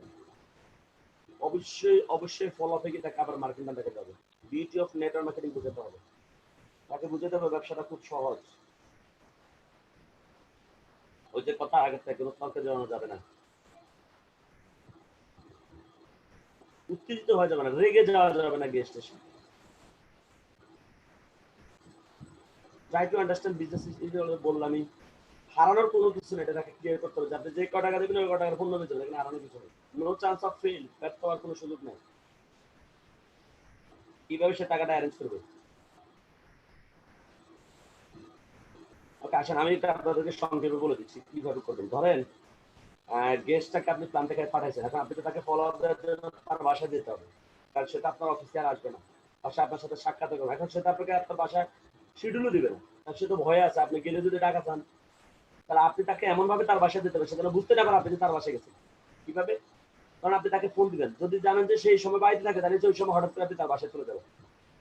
আর যদি দেখেন যে না সে কনফার্ম হয়ে যেতে হবে, তাহলে আপনি তাকে ফোন দিবেন, সালাম আলাইকুম ভাই কি অবস্থা, কেমন আছেন, কই আপনি, যদি ফোন ধরে, যদি সে ফোন ধরে ভাই আপনি কই আছেন, আপনি প্রথমে আপনার অবস্থানটা বলেন না, প্রথমে তার অবস্থাটা শুনবেন। সে বলবে আমি তো বাজারে আছি, বলবেন যে বাজারে কোন পাশে আছেন, আমি তো বাজারে এই পাশে, আপনি কোন পাশে, আমি ওই পাশে, আচ্ছা তাহলে ওই দোকানের সামনে থাকেন আমি আসতেছি, যেখানে থাকেন আপনি কথা বলবেন। যদি বলে যে সে বাড়িতে, আপনি কি বলবেন আমি তো আপনার পাশের এলাকাতে আছি, আপনার পাশের বাড়িতেই, তাহলে বাড়িতে থাকেন, আমি একটু আসতেছি, এদিকে একটা কাজে আসছি, তো আপনার আপনার সাথে দেখা করে যাই, তাহলে বাসা থাকেন, আমি আসতেছি, বাসায় চলে যাবেন। যদি ফোন না ধরে তাহলে হচ্ছে বাসায় গিয়ে হানা দিবেন, বাসায় গিয়ে তার বাসায় চলে যাবেন ডাইরেক্ট সরাসরি, বাসায় গেলে তাকে পেয়ে যাবেন, এমন সময় যাবেন যে সময়টাতে সে বাসায় থাকবে। ওকে, যাই হোক, এখন তার বাসায় যাওয়ার পর আপনাকে মাথায় রাখতে হবে, যখন আপনি তার বাসায় গেছেন শুধু তাকে আপনি পজিটিভ করে আসতে হবে না, তার ফ্যামিলিকেও পজিটিভ করতে হবে। যদি তার ওয়াইফ থাকে আপনি তাকে ওয়াইফকে পজিটিভ করতে হবে। কিভাবে ওয়াইফকে পজিটিভ করবেন? তবে সে যখন বাসায়, আপনি যখন তার বাসায় গেছেন, তার ওয়াইফ কিন্তু এসে কান পেতে কিন্তু দাঁড়িয়ে থাকবে দেয়ালের পাশে, যে আপনি কি বলতেছেন, কে আসছে। পৃথিবীর সকল মেয়েরাই তার হাজবেন্ডের কাছে কেউ আসছে সে কিন্তু এগুলো শুনে কি বলতেছে, কে আসছে। এখন আপনি যদি আপনার ওয়াইফ, তার ওয়াইফকে ডেকে আপনি ব্যবসা প্ল্যান বুঝাতে পারবেন না, আর ব্যবসা প্ল্যান আপনি বুঝাতে চাইলেও সে বলবে না না ওর বুঝার দরকার নেই, ওইগুলো বুঝলে কি করবে। তাহলে আপনার তার ওয়াইফকে অন্যভাবে পজিটিভ করবেন, সেটা হচ্ছে কি, তার ওয়াইফের একটা প্রশংসা করবেন ইনডাইরেক্টলি। যদি ঘরটা গোছানো থাকে তাহলে ধরেন গোছানো প্রশংসা করবে যে ভাই কি ব্যাপার, আপনার ঘরটা তো খুবই সুন্দর পরিপাটি, এই সুন্দর করে কে গোছা রাখছে, ভাবি নাকি? তো হ, আমি বলছি ভাই ভাবি তো খুব গুণবতী, তাহলে দেখা যায় ভাবি কিন্তু এটা শুনে ফেলছে কিন্তু, বলে ভাই আপনার কপাল তো ভালো, তাহলে মানে খুব ভালো ভাবি পেয়েছেন আপনি তাহলে। এই ভাবি কিন্তু এটা শুনে ফেলছে কিন্তু, এই ভাবি কনভিন্স হয়ে গেছে, ভাবিকে আর লাগবে না কনভিন্স করা, কাজ হয়ে গেছে। অথবা ধরেন বাসার মধ্যে তাদের হাজবেন্ড ওয়াইফের ছবি দেখলেন, আগে জিজ্ঞাসা করবেন ছবিটা কার, যে আপনার সাথে ছবিটা কার, যদি বলে আপনার ভাবির, আমার ওয়াইফের, তো তাই নাকি, মাশাআল্লাহ আপনাদের দুজনকে তো খুব সুন্দর বানাইছে, কখনো ভুলে বলেন না যে আপনার ওয়াইফ তো সেরকম, তাহলে সে কিন্তু আপনাকে তার ঘরে আশেপাশে দিতে দেবে না। বলতে হবে কি, আপনাদের দুজনকে তো খুবই সুন্দর বানাইছে ভাই, এই ভাবি কিন্তু কনভিন্স হয়ে গেছে কিন্তু। যদি বাচ্চা কাচ্চা থাকে, বাচ্চাকে নিয়ে একটু আদর টাদর করবেন, বা বাচ্চাকে ছবিটি দেখলেও বলবেন বাচ্চাটাকে আর মাশাআল্লাহ খুবই ফুটফুট হয়েছে, তো আপনাদের দুজনের মধ্যে হয়েছে, আসলে আপনার হাজবেন্ড দুজনে খুব স্মার্ট সুন্দর, তো এই জন্য বাচ্চাটা খুব সুন্দর হয়েছে, কাজ হয়ে গেছে কিন্তু। যখন এই কথাগুলো বলবেন, প্রত্যেকটা স্ত্রী চায় কেউ একজন তার হাজবেন্ডের কাছে তার প্রশংসা করবে। যখন সে বুঝে ফেলবে আপনি তার হাজবেন্ডের কাছে তার প্রশংসা করতেছেন, ওয়াইফ বলবে তার মানে এর সারাক্ষণ এই লোকটার সাথে ঘুরাইতে হবে, তাহলে এই লোকটা সারাক্ষণ আমার ভরসা করবে আর ও আমার প্রতি দুর্বল থাকবে। ওয়াইফ কিন্তু পজিটিভ গেছে কিন্তু। এরপর দেখবেন আপনি চলে আসার পর ওয়াইফে বলবে এই লোকটা কিন্তু খুব ভালো আছে, তুমি কিন্তু লোকটার সাথে কি জন্য আসছে, কাজের জন্য, অবশ্যই কাজটা করবে তুমি। এখন ওয়াইফ যদি কাউকে যদি কোনো কাজ করতে বলে, ওই বেটা ঘরে থাকতে পারবে কাজটা না করে, তার মানে আপনি কিন্তু ওয়াইফ কিন্তু পজিটিভ গেছে, শেষ। এটা একটা কৌশল। এবার আচ্ছা, যদি তার ওয়াইফ না থাকে, অবশ্যই তার মা আছে, মাকে কিভাবে কনভিন্স করবেন? ঘরে ঢুকে তার সাথে কথা বলে, আমি আসছি মূলত খালাম্মার সাথে দেখা করার জন্য, খালাম্মার সাথে দেখা, এই খালাম্মা আপনি কই, আসসালামু আলাইকুম খালাম্মা, আমি কিন্তু আপনার ছেলে, এই যে আপনার ছেলের মতো আরেকটা ছেলে আসছে, এটা আপনার সাথে দোয়া নিতে আসছি, তো খালাম্মা ইনশাআল্লাহ দোয়া করেন, আমি আর ওয়াইফটা কাজ শুরু করতেছি। দেখেন এখনো কিন্তু তার সাথে কোনো আলোচনাই নেই, আপনি ডাইরেক্ট তার মাকে বলে ফেলতেছেন, খালাম্মা শুনেন, আমি আর আপনার ছেলে একটা সাথে আমরা দুই ভাই মিলে একটা কাজ করতেছি, খালাম্মা আপনি যদি দোয়া করেন ইনশাআল্লাহ আমরা কিন্তু ভালো করতে পারবো। তো খালাম্মা আপনি বলেন, আপনি আমাদের জন্য দোয়া করবেন, বলেন। খালাম্মা বলবে যে ছেলে তো ভদ্র আছে, ভালো আছে, দোয়া চাইছে, সালাম টালাম দিছে, এর কাজ হয়ে গেছে, মা পজিটিভ হয়ে গেছে। ওকে, এগুলো হচ্ছে তার ফ্যামিলিকে পজিটিভ করার কৌশল। ওকে, থ্যাংক ইউ। এবার ধরেন আপনি তার সাথে কথা শেষ, তার সাথে কি আপনার কথা, তার ফ্যামিলিকে পজিটিভ করবে, তার সাথে বসবেন। এখন ধরেন তার বাসায় যাওয়ার পর ধরে তার সাথে কিন্তু ব্যবসায়িক কথা বলা যাবে না, কারণ সে অলরেডি, আপনি যে তার বাসায় গেছেন, আমি জসিম ভাইয়ের কথাটা বুঝতে, জসিম ভাই কি বলছে, বস 3 দিনের কাজের প্ল্যান কিভাবে তৈরি করবে, এটা তো বুঝতে পারছি, কি 3 দিনের কাজের প্ল্যান, এটা আমি বুঝতে পারতেছি না, আমাকে আপনি স্পষ্ট ক্লিয়ার করে বলেন। তো যেটা বলতেছিলাম, যে আপনি তার বাসায় যাওয়ার প্রথমে তার সাথে বিজনেস নিয়ে কোনো আলোচনা করবেন না, বাসায় গিয়ে আগে দেখবেন সে কোন রাজনৈতিক দল করে, বা আগে থেকে তো আপনি জানেন, অথবা তার বাসায় যদি নৌকা দেখেন, শেখ হাসিনার কোনো ছবি দেখেন, তাহলে কিন্তু আপনি ওই সময় ইনস্ট্যান্ট কিন্তু আপনি একটা ইস্যু পেলেন। তার সাথে প্রথমে আপনি ব্যবসা নিয়ে কথা বলবেন, প্রথম হচ্ছে সে পছন্দ করে এমন একটা টপিক নিয়ে প্রথমে কথা বলবেন।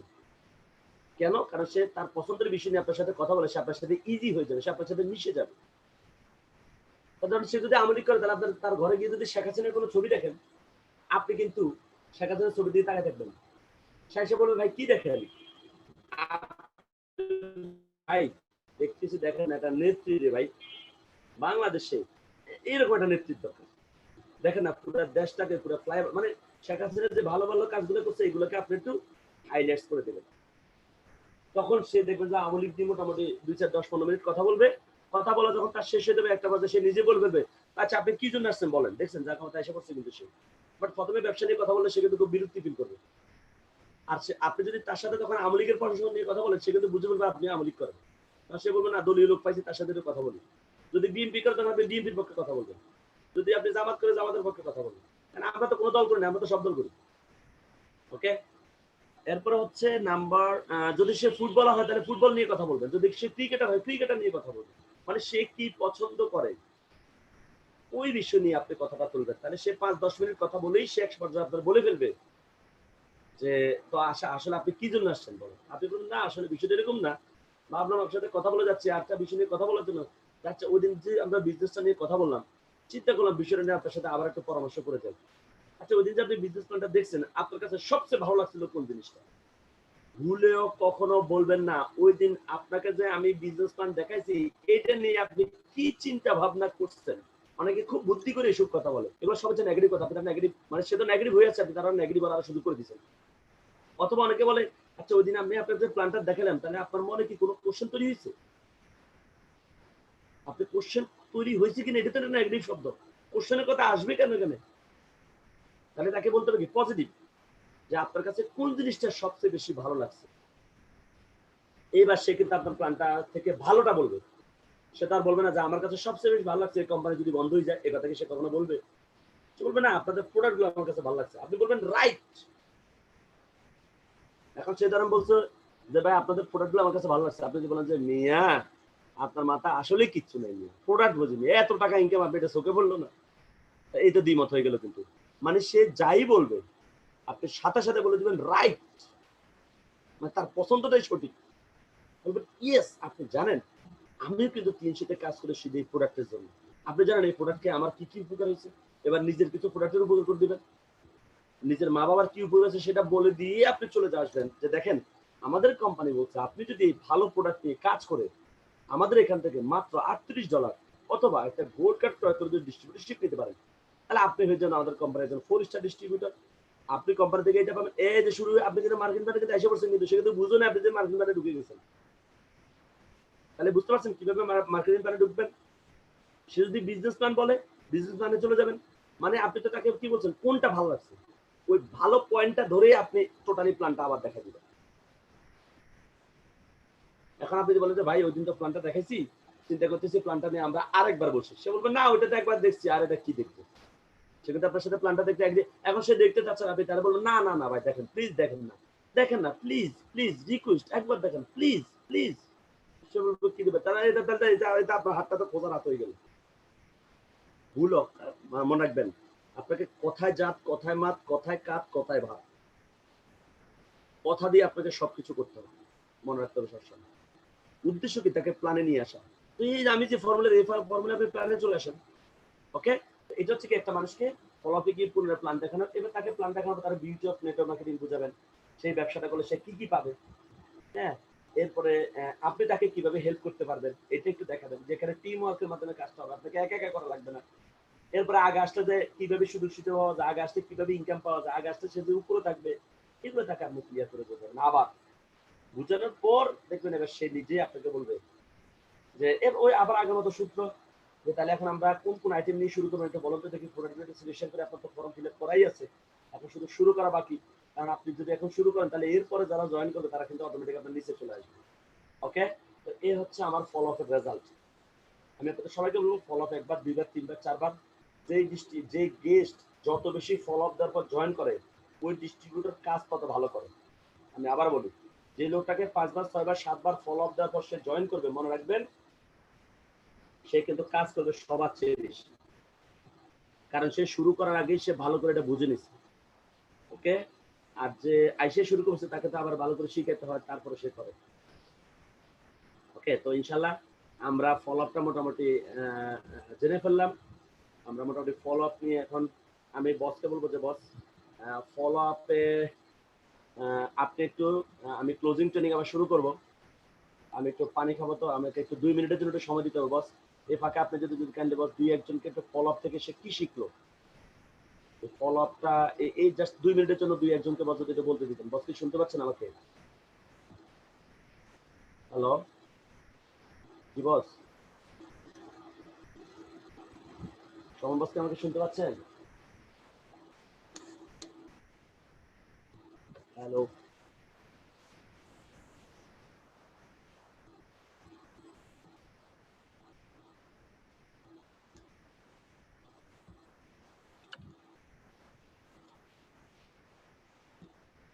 বস কি শুনতে পাচ্ছেন আমার কথা? বস মনে হয় ফোনের কাছে নাই। আমরা যারা আছি আমরা 2 মিনিটের জন্য একটু রেস্ট নেই। আমরা একটু যদিও আমরা আসলে আমার তো আপনাদেরকে অডিও অন করার আমার কোনো সুযোগ নাই, তো আমরা একটু নিজেরা একটু আমি যে ফলো আপটা বললাম ফলো আপটা আপনারা নিজেরা একটু চিন্তা করেন আর আমাকে জাস্ট 2 মিনিটের জন্য একটু সময় দেন। আর যদি বস এসে কথা বলে তাহলে আপনারা বলবেন বসকে যে 2 মিনিটের জন্য একটা বিরতি দেওয়া হয়েছে।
ওকে, থ্যাংক ইউ সবাইকে। আসসালামু আলাইকুম। আশা করি আমরা সবাই ভালো আছি এবং সবাই মনোযোগ দিয়ে ট্রেনিংগুলো শুনতেছি। আসলে একটা জিনিস সবসময় রাখবেন, আপনি আপনার জীবনে যেখানে কাজ করেন না কেন প্রত্যেকটা প্রফেশনের কিছু আলাদা কিছু নিয়ম আছে এবং কাজেরও আলাদা কিছু ধরন আছে।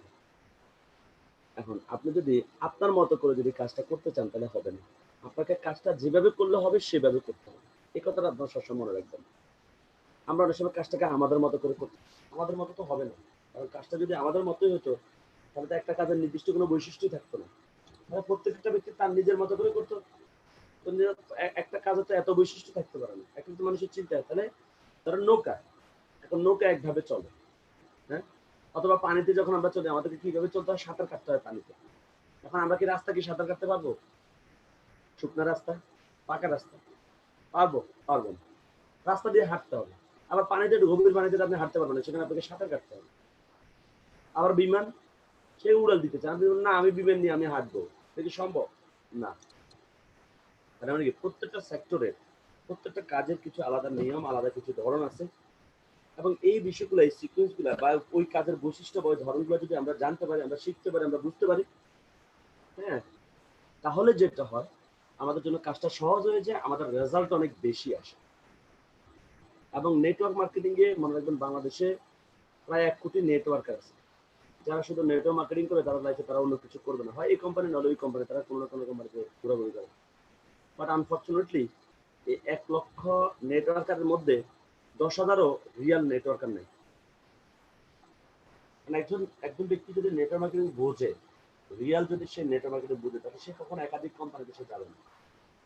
তার কষ্ট হোক যাই হোক না কেন, সে একই প্রতিষ্ঠানে সে একটা নেটওয়ার্ক সে বিল্ড আপ করবে। আর এই নেটওয়ার্ক বিল্ড আপ করাটা তখনই একজন মানুষের পক্ষে সহজ হয় যখন এই সিকুয়েন্সগুলো সে বোঝে। কেন কারো টিম দুর্বল থাকে, কেন কারো টিম স্ট্রং হয়, এর অন্যতম কারণ হচ্ছে কারো কারো কাছে এই কৌশলগুলো আছে, এই সিস্টেমগুলো তার জানা আছে যেন তার টিমটা স্ট্রং হয়। আর কারো কারো কাছে এই সিস্টেমগুলো জানা নাই বা এই কৌশলগুলো জানা নাই যেন তার টিমটা দুর্বল হয়। এর জন্য আমাদের সবাইকে বেশি বেশি ট্রেনিং করতে হবে, এবং আপনাদের সবাইকে বেশি বেশি ট্রেনিং এই জন্য করতে হবে কারণ আপনাদের সবাইকে ট্রেনিং করাইতে হবে। নেটওয়ার্ক মার্কেটিং এ আপনি যদি কখনো ট্রেনার না হন, আপনার টিম সারা জীবন দুর্বল থাকবে। এখন আমরা অনেকে মনে করি আমি তো ইনস্টিটিউটে কথা বলতে পারি, ভাই কথা ট্রেনিং এক না, কথা ট্রেনিং ট্রেনিং। কথা থেকে মানুষ, কথাও একটা কথা, ট্রেনিংটাও একটা কথা, কিন্তু ট্রেনিং থেকে মানুষ শিখে, আর কথাটা হচ্ছে মানুষ শুধু শুনে, এটা মানুষের লাইফের জন্য তেমন কোনো কাজে আসে না। তাহলে আমাদের সবাইকে অবশ্যই ট্রেনার হতে হবে। আচ্ছা দেখেন, আমি আমার টিমের জন্য বলি যে আজকে আমি ধরেন ট্রেনিংটা এখন করাতে পারি বলে বা আমি শিখছি বলে না আমি এখন আপনাদের সাথে ট্রেনিংটা করাতে পারছি। যদি আমি না পারতাম, আমাদেরকে ট্রেনার হায়ার করা লাগতো। ওকে, তো ট্রেনার হায়ার করলে বলেন তো, আমি আপনাদেরকে যেভাবে আন্তরিকভাবে আমি ট্রেনিংটা করাবো, আমি শেখাবো, আপনার টিমটাকে আপনি যেভাবে আন্তরিকভাবে করাবেন শেখাবেন, আরেকজন ব্যক্তিকে সেভাবে করাবে? কখনোই না। সে আইসা ওই হুজুরের মতো আইসা সুরাগারা ফুদি চলে যাবে, হইলেও তার সমস্যা না, না হইলেও সমস্যা না। সে এসে ফুদি চলে যাবে, সে যেটা পাওয়া সেটা তো সে পাইয়ে গেছে। আপনার ব্যবসা হইলেও তার কিছু আসে না, ব্যবসা না হলেও কিছু আসে না। তো আপনার টিমের জন্য বেস্ট ট্রেনার হবেন আপনি। আপনার বিজনেস ভালো করতে হলে আপনাকে ভালো ট্রেনার হতে হবে। আজকে দেখেন এই যে আজকের এই লকডাউনে, এই করোনার সময় যদি এখন আপনারা ট্রেনিংগুলো না পেতেন, আপনারা কোথায় যেতেন? আপনাদের টিম কোথায় যেত? অস্তিত্বহীন হয়ে যেত। গত 2-3 বছর টিম সাথে যে কাজ করতেন বা কাজ করছেন, টোটালটাই ভ্যানিশ হয়ে যেত। আপনাকে নতুন করে আবার গেছে, এটা তো সোজা কথা না। এই জন্য আপনাদের সবাইকে এখন, ধরেন আমি করাইতে পারতেছি বলেই না আপনারা করতে পারতেছেন, তাহলে আপনি যদি করাইতে না পারেন তাহলে আপনার টিমটা পাবে কোথা থেকে? সেই জন্য আমাদের যেখানে যারা আমরা অ্যাটেন্ডেন্ট আছি, আমরা সবাই মাস্ট আমাদের সবাইকে ট্রেনার হতে হবে। আর ট্রেনার হওয়ার অন্যতম শর্ত হচ্ছে নিজেকে বেশি বেশি ট্রেনিং করতে হবে। ওই যে কালকে বললাম আমাদের অনেক লিডারের মধ্যে 7 স্টার 8 স্টার হওয়ার পরে সে বলে যে আমার তো ট্রেনিং করা দরকার নেই। আরে আপনি তো ট্রেনিং, আপনি তো ট্রেনার, তাহলে ট্রেনার তো সারা জীবন ট্রেনিং করবে। হ্যাঁ, তো আপনারা সবাই ভাই কে কি করে না করে, যে যতটুকু কাজ করবে, যে যতটুকু ভুল করবে সেটার রেজাল্টটা সে পাবে। আপনি যদি সঠিকভাবে কাজ করেন, আপনার কাজের রেজাল্টটা আপনি পাবেন। এই জন্য আমি আপনাদের সবাইকে বলবো যে আমরা সবাই যেন প্রফেশনাল ট্রেনার হতে পারি, সেটার প্র্যাকটিসটা আপনারা সবাই করবেন, এবং আপনাদের মনের মধ্যে এখনই স্বপ্নটা সেট করেন যে আমি একজন বেস্ট ট্রেনার হব, আমি একজন সেরা ট্রেনার হব। এই ধারণা নিজের মধ্যে রাখবেন, তাহলে আপনার ব্যবসাটা অনেক বড় হবে।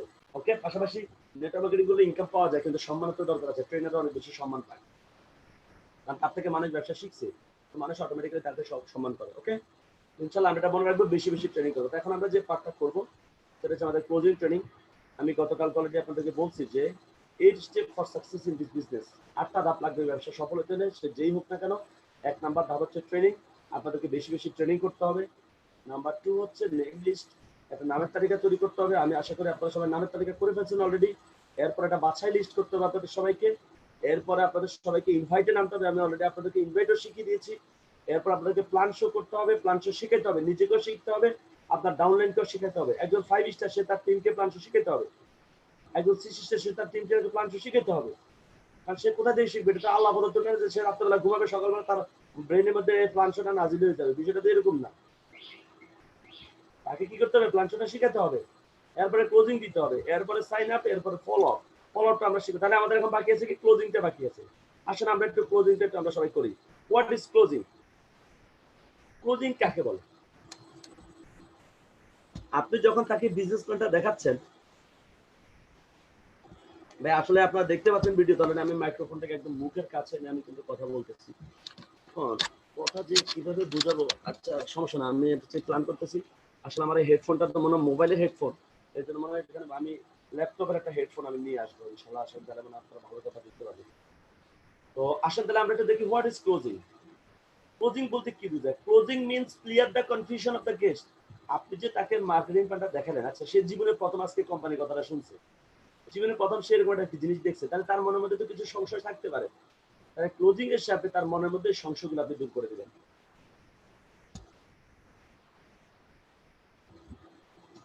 দিস ইজ দ্য কি point of network business for success. এটা হচ্ছে নেটওয়ার্ক মার্কেটিং এর বিজনেসের কি পয়েন্ট। কারণ ক্লোজিং এর উপর ডিপেন্ড করে কত বেশি আপনার কাজ রেজাল্ট বেশি আসবে। আপনাকে ভালো একজন ক্লোজার হতে হবে, কেন গেস্টকেও ক্লোজিং দিতে হবে, ডিস্ট্রিবিউটরকেও ক্লোজিং দিতে হবে। যত বেশি ক্লোজিং দিতে পারবেন ইনকাম তত বেশি হবে। এখন ক্লোজিং কেন শিখতে হবে? কারণ আমরা সবাই আমাদের উদ্দেশ্যটা কি? কালকে কিন্তু বলছি আমাদের কাজ কিন্তু পণ্য বেচা না।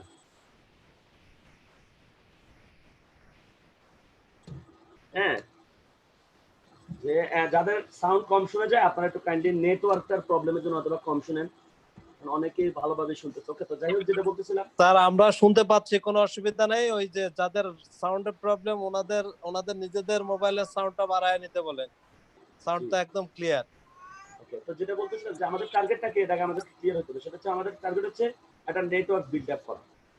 এখন মনে রাখবেন মানুষ কখন আপনার সাথে আসবে, যখন আপনি মানুষকে কথা দিয়ে যুক্তি দিয়ে আপনি মানে কনফার্ম করতে পারবেন, তাকে বুঝাতে সক্ষম হবেন যে হ্যাঁ আপনি যে মতামত মতে আছেন আপনার মতটা সঠিক। এই জন্য আমাদের সবাইকে ক্লোজিংটা এক্সপার্ট হতে হবে। যত বেশি ক্লোজিং দিবেন আপনার নেটওয়ার্ক তত বেশি বিল্ড আপ হবে, আপনার নেটওয়ার্ক তত বেশি বড় হবে। আর এই ব্যবসার সফলতার অন্যতম সেরা কাজ হচ্ছে আপনি নেটওয়ার্ক বিল্ড আপ করা। আমরা অনেকে হয়তো অনেক ভালো মার্কেটিং পারি, অনেক ভালো প্রোডাক্ট সেলিং পারি, বাট আপনি প্রোডাক্ট সেলিং ভালো পারেন, এটা হচ্ছে আপনার এক্সট্রা এক্সট্রা গুণাগুণ। বাট আপনি শুধু প্রোডাক্ট সেল করতে পারলেই যে আপনি এখানে সফল হবেন কথাটা ঠিক না। বরং আপনি নেটওয়ার্ক বিল্ড আপ করতে পারেন, আপনার প্রোডাক্ট সেল অটোমেটিক্যালি হবে। আচ্ছা তাহলে আমরা একটু দেখি লাইফ মানে কি। এলতে হচ্ছে লেবারিয়াস, পরিশ্রমী হইতে হবে আমাদের। যদি জীবনে সফল হতে চান আপনাকে পরিশ্রম করতে হবে, কষ্ট করতে হবে। এরপরে ইঞ্জিনিয়ার, আমার শুধু গাধার মতো পরিশ্রম করলে হবে না, বুদ্ধিমত্তার সাথে পরিশ্রম করতে হবে আপনাকে। এরপরে ফাইট, যুদ্ধ করতে হবে। কার সাথে? ব্যর্থতার সাথে যুদ্ধ করতে হবে। কারণ আপনাকে ব্যর্থতা যদি হারাতে পারে তাহলে আপনি ব্যর্থ হয়ে যাবেন, আর আপনি যদি ব্যর্থতাকে হারাতে পারেন তাহলে আপনি জয়ী হয়ে যাবেন, আপনি বিজয়ী হবেন, আপনি সফল হবেন। তো এই জন্য ব্যর্থতা যেন আমাদের জীবনে না আসে সেজন্য আমাদের সবাইকে সবসময় ব্যর্থতার সাথে যুদ্ধ করতে হবে। আপনাকে সবসময় আতঙ্কে থাকবেন, আপনি সবসময় এটা মনে রাখবেন যে আপনার পেছনে ধরেন চাপাতে নিয়ে একটা লোক আপনাকে দৌড়াচ্ছে, যে আপনাকে ধরতে পারলে আপনাকে কোপায় মেরে ফেলবে। বলতো আপনি কিভাবে দৌড়বেন তখন? জীবন বাঁচানোর জন্য দৌড়বেন না? ঠিক একইরকম আপনি চিন্তা করবেন আপনার পেছনে দারিদ্রতা, ব্যর্থতা, এগুলো আপনার পেছনে সার্বক্ষণিক আপনাকে দৌড়াচ্ছে চাপাতে নিয়ে। তো সে যদি একবার আপনাকে ধরতে পারে আপনার জীবনটা কিন্তু শেষ হয়ে যাবে। তো আপনাকে এমন ভাবে ধরতে হবে, এমন ভাবে কাজ করতে হবে, এমন ভাবে সংগ্রাম করতে হবে যেন ব্যর্থতা, দারিদ্রতা আপনাকে যেন টাচ করতে না পারে। কারণ যদি ব্যর্থতা, দারিদ্রতা আপনার জীবনে আসে, আপনি জীবিত হয়েও আপনি মৃত হয়ে যাবেন। আর সমাজে আপনার কোনো ভ্যালু থাকবে না, ফ্যামিলিতে আপনার কোনো ভ্যালু থাকবে না, কেউ আপনাকে মূল্যায়ন করবে না, আপনার খাবার খাইতে মানে সব দিকে আপনার মানে ন্যায় নাই, আপনার কোনো কিছু আপনার, তখন আপনার জীবনটা হবে যে বেঁচে থেকেও আমি মৃত। সেজন্য ব্যর্থতার সাথে ফাইট করার মানসিকতা আমাদের থাকতে হবে, যে আমাকে জিততে হবে, এর বিকল্প কোনো রাস্তা আমার নাই। আর এই কাজগুলো যখন আমরা করতে পারবো তখন আমাদের ইনকাম হবে। আর যখন আমরা ইনকাম করতে পারবো তখন আমাদের জীবনটা সুন্দর হবে। ওকে, বলা হয়েছে success does not just come. সফলতা কখনো আমাদের কাছে আসবে না এন্ড ফাইন্ড ইউ, আমাদেরকে খুঁজে নেবে না, বরং you have to go out and get it. আমাদেরকে সফলতার কাছে যেতে হবে, আমাদেরকে সফলতার কাছে যেতে হবে এবং এই সফলতাটাকে আমাদেরকে চিনিয়ে নিয়ে আসতে হবে।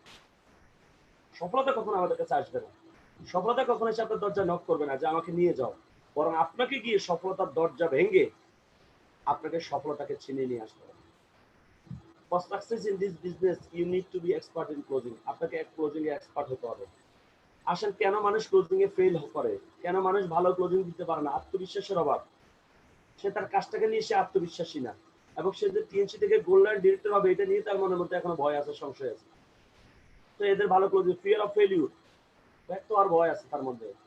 ট্রেনিং এর অভাব, ট্রেনিং করে না।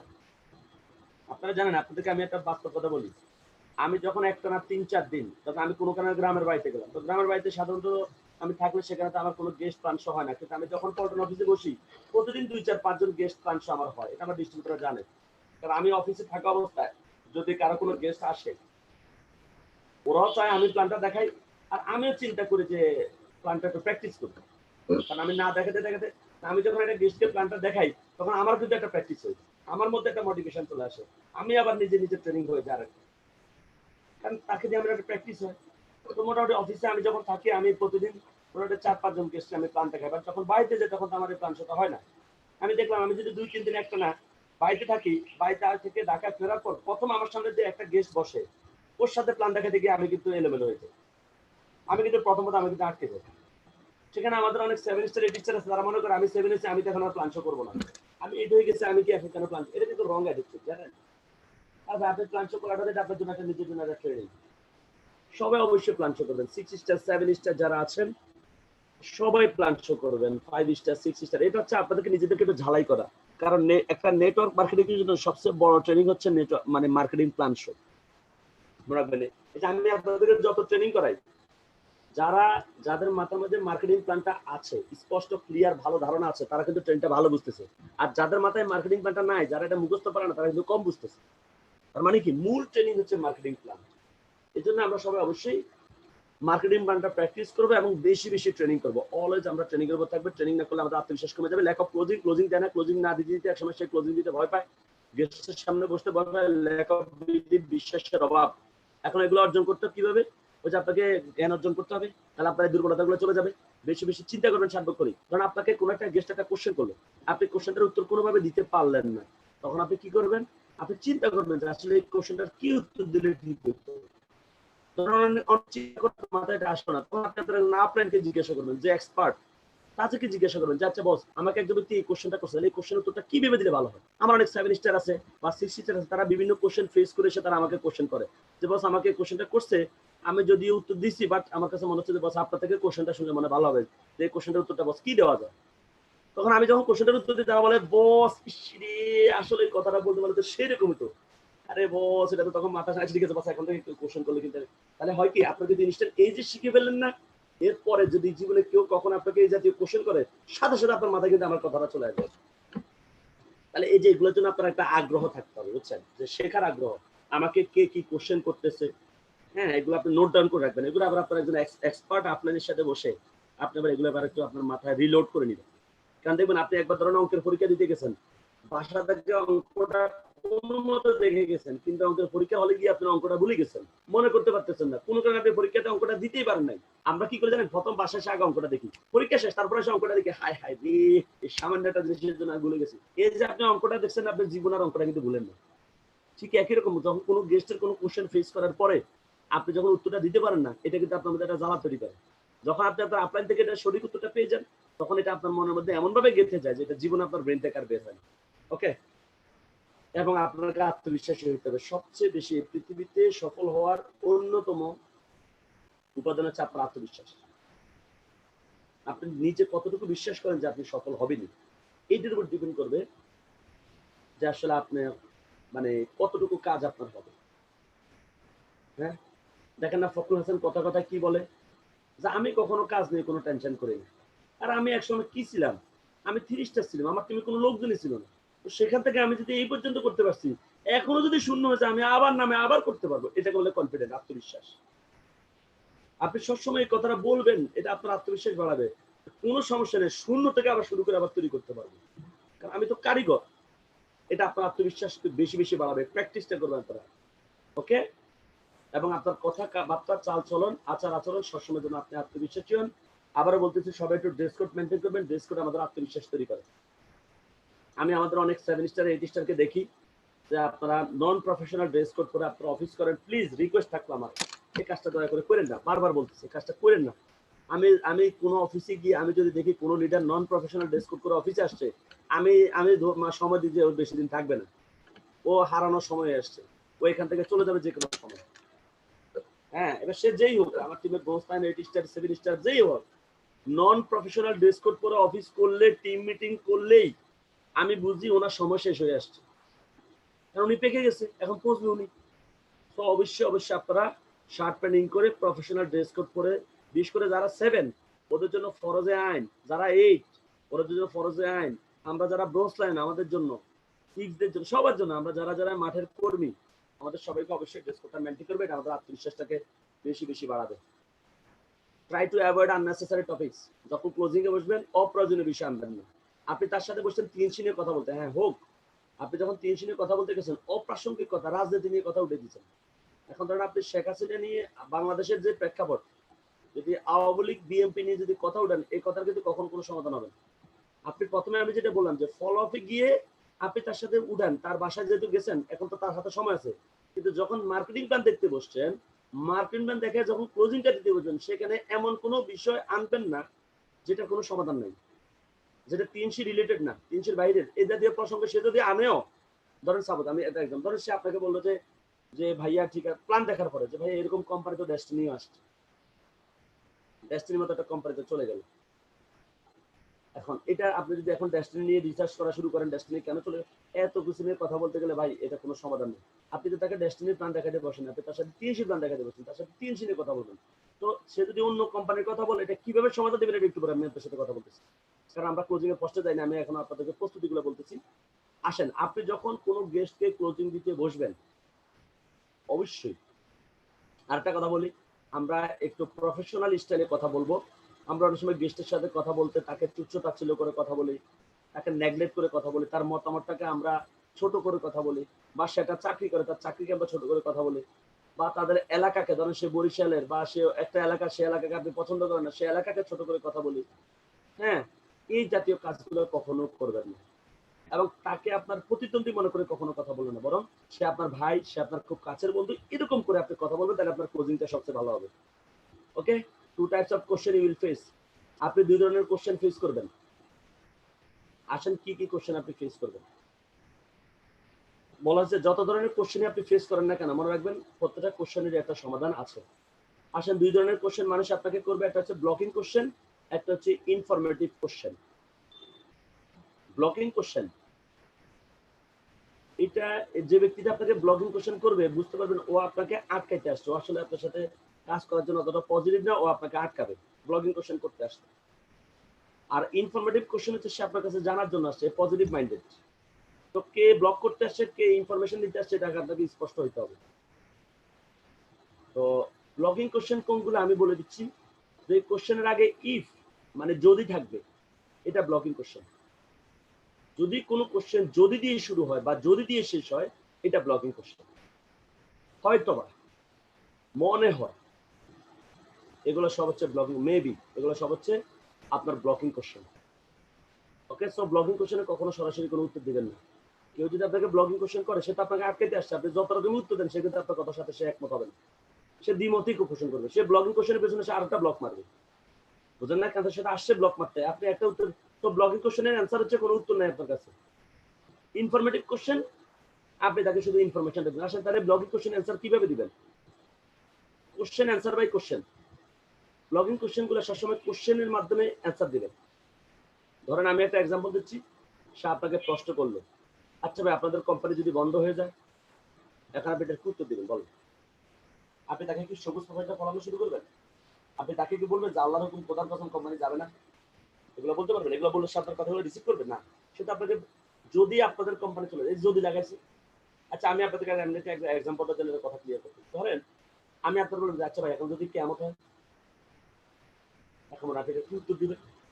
আচ্ছা ভাই আপনি এখন যে বিল্ডিং এ বসে আছেন, বিল্ডিং এর যদি এখন ভেঙে পড়ে, আপনি এখন কি উত্তর? আপনি বলবেন যে বিল্ডিং বললে মরে যাবো আর কি করবো, কেমন মরে যাবো আর কি করবো, এই কথাটা কোনো সমাধান আছে?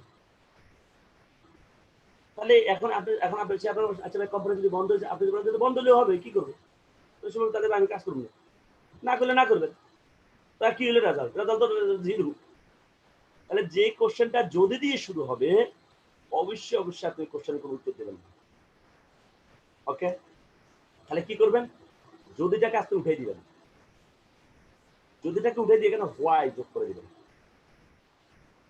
কেন আপনার কাছে মনে হইলো যে আমাদের কোম্পানি বন্ধ হবে? এবার সে উত্তর দেখ। ব্লগিং কোশ্চেন যে করতে আসবে, কোন কোশ্চেনের উত্তর আপনি দিবেন না, কোশ্চেনের উত্তর তারা দিয়ে দেবে। সে তুই যদি ব্লগ করতে আসছিস খালা, কত ব্লগ মারতে পারে স্যার, আমি তোর কত ব্লগ দিতে পারি দেয়। তাহলে সে যদি বলে আপনাদের কোম্পানি যদি বন্ধ হয়ে যায়, আপনি বলবেন কেন আপনার কাছে মনে হয় আমাদের কোম্পানি বন্ধ হয়ে যাবে? আচ্ছা বলেন তো একটা কোম্পানি কি কি কারণে বন্ধ হয়? এবার সে বলবে এই কারণে বন্ধ হয়, কোম্পানি যদি ট্যাক্স না দেয়, তা সে বলুক, কিন্তু আপনি বলবেন না, সে বলতে হবে যে হ্যাঁ কোম্পানি যদি মানে ইয়া না করে, কি বলে, কোম্পানি যদি ট্যাক্স না দেয়, কোম্পানির প্রোডাক্ট যদি ভালো না হয়, কোম্পানি যদি মানুষকে বোনাস না দেয়, কোম্পানি যদি কাগজপত্র না থাকে, তা আপনি বলবেন যে আমাদের কোম্পানি সরকারকে ভ্যাটও দিচ্ছে। এবার আপনি তাকে বলেন যে আমাদের কোম্পানি সরকারকে ভ্যাট দিচ্ছে, এই যে দেখেন সেরা ভ্যাট প্রদানকারী কোম্পানি পুরস্কার, এই যে আমাদের কোম্পানির লাইসেন্স আছে, এই যে আমাদের কোম্পানির প্রোডাক্টগুলো ভালো, এই যে আমাদের কোম্পানি যে ইনকাম দেয়, এই যে সব প্রমাণ আপনি দেখা দিবেন। তখন সে বলবেন না, তাহলে ঠিক আছে। তার মানে কি, যুক্তি দিয়ে কথা বলা।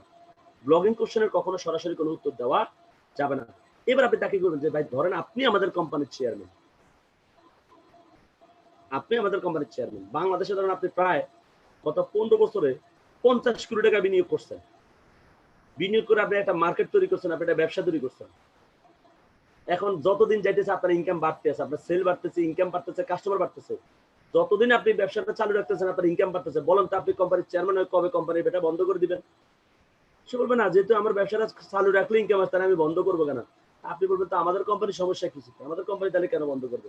সে তো থাকলে তার ইনকাম হইতেছে, সে বন্ধ করবে কেন? ওকে, এভাবে যুক্তি দিয়ে কথা বলতে হবে। অনেকে বলবে কিছু কয়েক বছর আগে মনে হয় আপনাদের কোম্পানি বন্ধ হয়ে গেছে। আপনি বলবেন যে কবে বন্ধ হয়েছে, তো বলেন তো কিভাবে বুঝলেন যে কোম্পানি বন্ধ হয়ে গেছে? এই যে মেবি আছে, যে মনে হয়, কয়েক বছর আগে মনে হয় আপনাদের কোম্পানি বন্ধ হয়ে গেছে, এগুলো ব্লগিং কোশ্চেন, বুঝছেন? বলে দিবেন যে আপনার কাছে কেন মনে হলো যে আমাদের কোম্পানি বন্ধ হয়ে গেল, আপনি কিভাবে বুঝলেন যে আমাদের কোম্পানি বন্ধ হয়েছে বলেন তো? সে বলবে না, আমাদের এলাকার 4-5 জন লোকে কাজ শুরু করছিল, তারা এখন আর নাই। আপনি বলবেন ও আচ্ছা তাই নাকি? এবার আপনি তাকে বলবেন আচ্ছা ভাই বলেন তো আপনি কত সালে স্কুলে ভর্তি হয়েছিলেন? সে বলবে 1990 সালে। Okay good. আপনি মেট্রিক পরীক্ষা দিয়েছেন কত সালে? বলবে 2001 সালে দিছি। এবার আপনি তাকে জিজ্ঞেস করবেন আচ্ছা তাহলে আপনার সাথে ক্লাস 1 এ যতগুলো স্টুডেন্ট ভর্তি হয়েছে সবাই কি ক্লাস 10 এ উঠতে পারছে? সে বলবে না, অনেকে তো 3-4 এ হারাই গেছে। আচ্ছা 3-4 এ যারা হারাইছে এজন্য কি স্কুল বন্ধ হয়ে গেছে? সে বলবে না, স্কুল তো বন্ধ হয়নি, স্কুল তো ছিল।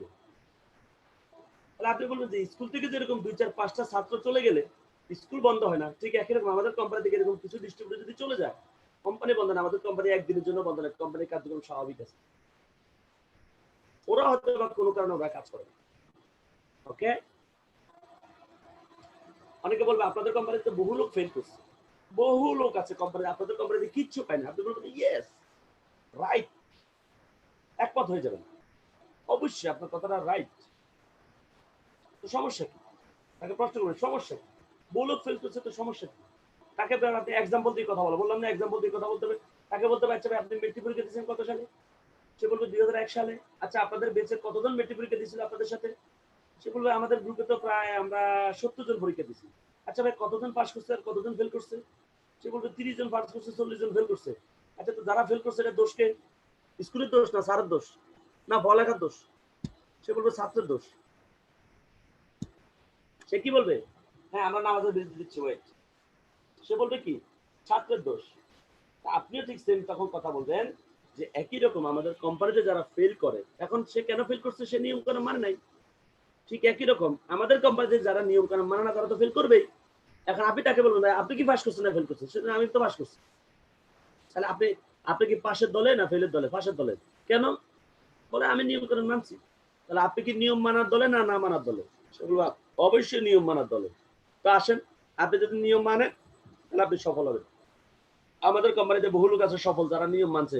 তখন আপনি আপনাদের এক্সাম্পল টেনে নিয়ে আসবেন যে আমাদের শামসুদ্দিন স্বপন বস সে এটা পাইছে, আমাদের কামরুজ্জামান বস সে এটা, আপনাদের অনেক লিডার আছে।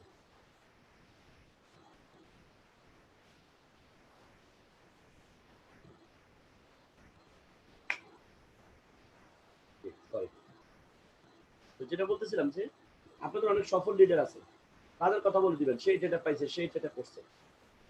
ওকে, এটা মাথায় রাখবেন। তাহলে এই কথাটা এইভাবে উত্তর দিবেন এক্সাম্পল দিয়ে, মেট্রিক পরীক্ষার এক্সাম্পল দিয়ে তাকে উত্তরটা দিবেন। অনেকে বলবে এটা সবচেয়ে ব্লগিং কোশ্চেন, এটা বুঝছেন, আপনাকে আটকানোর জন্য মানে এই কোশ্চেনটাই যথেষ্ট। অনেকে বলবে ভাই আপনাদের কোম্পানির সবই ঠিক আছে, আপনাদের প্রোডাক্টও ঠিক আছে, আপনাদের সিস্টেমও ঠিক আছে, কিন্তু ভাই আমার কাছে মনে হয় এটা আমি পারবো না ভাই। এই যে মারাত্মক ডেঞ্জারাস কোশ্চেন। দেখেন সে সব পজিটিভ বলে শেষেরটারে নেগেটিভ করেছে। তো কথাটা কি হলো, মানে পুরা ড্রাম ভর্তি করছে দুধ দিয়ে ভরা, আস্তে আস্তে ঢালে দিল, তো দুধ তো সবই নষ্ট হয়ে গেল। সব ভালো পজিটিভ কথা বলছে, শেষে কি বলছে ভাই আমার কাছে মনে হয় আমি এই কাজটা পারবো না। এটা এখন আপনি কি বলবেন না ভাই আপনি পারবেন, সে বলবেন আমি পারবো না, আপনি বলবেন না ভাই আমি পারবো, তাহলে আপনি কি করবেন? এটা ব্লগিং কোশ্চেন কিন্তু মনে রাখবেন। তাহলে এটাকে আপনি উত্তর দিবেন কিভাবে? যে আচ্ছা ভাই থ্যাংক ইউ ভেরি মাচ, আসলে ভাই আপনি কথাটা ঠিক বলছেন। আমার কাছে একসময় এটা মনে হয়েছিল। আচ্ছা ভাই আপনার কাছে কেন মনে হলো যে আপনি পারবেন না বলেন তো? কি প্রশ্ন করবেন? আপনার কাছে কেন মনে হলো যে আপনি পারবেন না বলেন তো? সে বলবে আমি তো কাউকে বুঝাতে পারবো না। আপনি যদি বলেন আচ্ছা যদি কাউকে বুঝানো ছাড়া যদি কাজটা হয় তাহলে কি করতে পারবেন? যদি বলেন হ্যাঁ করতে পারবো, তাহলে ফর্ম ফিল আপ করেন। যান আপনি কাউকে বোঝানোর দরকার নেই, আপনি ফর্ম ফিল আপ করেন যান। ব্যাস তার কথা যারা আপনি আটকে ফেলছেন। মনে রাখবেন যারা আপনাকে ব্লক করতে আসবে, আমার সামনে যারা ব্লক করতে আসে, আমি কিন্তু ওদেরকে এমন অবস্থা করি যে ওদেরকে ফর্ম পূরণ করে আমি ছেড়ে দিই। কারণ ও যত কোশ্চেন করে ও বুঝে, মানে ২-৩ টা কোশ্চেন করে সেই বুঝে ফেলে যে বাইরে আমি যে ওরে কোশ্চেন করতেছি উল্টা তো জানার মধ্যে আমি ফেঁসে দিচ্ছি। কারণ ওর কোশ্চেন দিয়ে আমি ওরা আটকাই। এখন সে বলে যে আমার তো কোনো পরিচিত লোক নাই। আপনি কোনো লোক দিয়ে আপনি কি করবেন? এই যে লোক ভর্তি করা যাবে না? আপনি বলবেন আচ্ছা যদি লোক ভর্তি করার সময় ব্যবসা তাহলে কি করবেন? যদি না করবো তাহলে তাকে ফর্ম ফিল আপ করেন। এগুলো হচ্ছে কি ক্লোজিং এর সিকোয়েন্স। কারণ ক্লোজিং এ তো আপনি এখন তার কি করবেন? ক্লোজিং সময় আপনি তো তার ফর্মটা ফিল আপ করাবেন টার্গেট। সো যে যেটাকে বাধা মনে করবে আপনি বলবেন জান এটা করা লাগবে না, এটা করা ছাড়া করলে হবে তো? বলে হ্যাঁ হবে। তাহলে আপনি ফর্ম ফিল আপ করেন। ওকে? তো অনেকে বলতে আমরা নামাজের বিরতিতে যেতে তাহলে ৪:৫৩ বেজে গেছে। আমরা তাহলে কালকের মতো আমরা আবার নামাজের একটা বিরতি দিই। আমাদের ক্লোজিং এর আড্ডা বাকি আছে। মোটামুটি ট্রেনিং প্রায় শেষ। আর হয়তো এভারেজে ১০ মিনিটের ট্রেনিং আছে ইনশাআল্লাহ আশা করি। তারপর আমি আপনাদের সাথে বসে একটা বিজনেস প্ল্যান আমরা আজকে তৈরি করব যে আসলে এখন আমরা কাজ কি আমাদের অ্যাকচুয়ালি। ওকে? তো আমরা তাহলে সবাই ঠিক আবার ৫:১০ এ আমরা আবার শুরু করব ইনশাআল্লাহ। আমরা সবাই অবশ্যই ৫:১০ এর মধ্যে চলে আসবো। আবারও বলতেছি যেটা একদম ফিনিশিং মোমেন্ট। আপনাদের টিমের অনেকের ডিস্ট্রিবিউটররা এখনো অ্যাটেন্ড করে না। এই ট্রেনিংটা কিন্তু ভাই অনেক কষ্ট। আপনারা বুঝতেছেন। আমি একটু পরে মানে আমার কিন্তু খুব কষ্ট হয় ট্রেনিংটা করাইতে। আপনারা জানেন সবাই। তো কষ্টটা করতেছি শুধু আপনাদের ডিস্ট্রিবিউটর গুলো যেন ট্রেনিংটা পায়। আপনারা সব অবশ্যই আপনাদের যে সমস্ত ডিস্ট্রিবিউটর এখন অ্যাটেন্ড করেন নাই, আপনারা অবশ্যই তাদেরকে নামাজের বিরতির সময় আপনারা তাদেরকে একটু নক করেন। তারা যেন আবার অ্যাটেন্ড করে ফেলে। ওকে? তাহলে ইনশাআল্লাহ ৫:১০ আবার শুরু করব। সবাই ভালো থাকবেন। Thank you very much. আসসালামু আলাইকুম।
এখন কি বিরতি চলতেছে?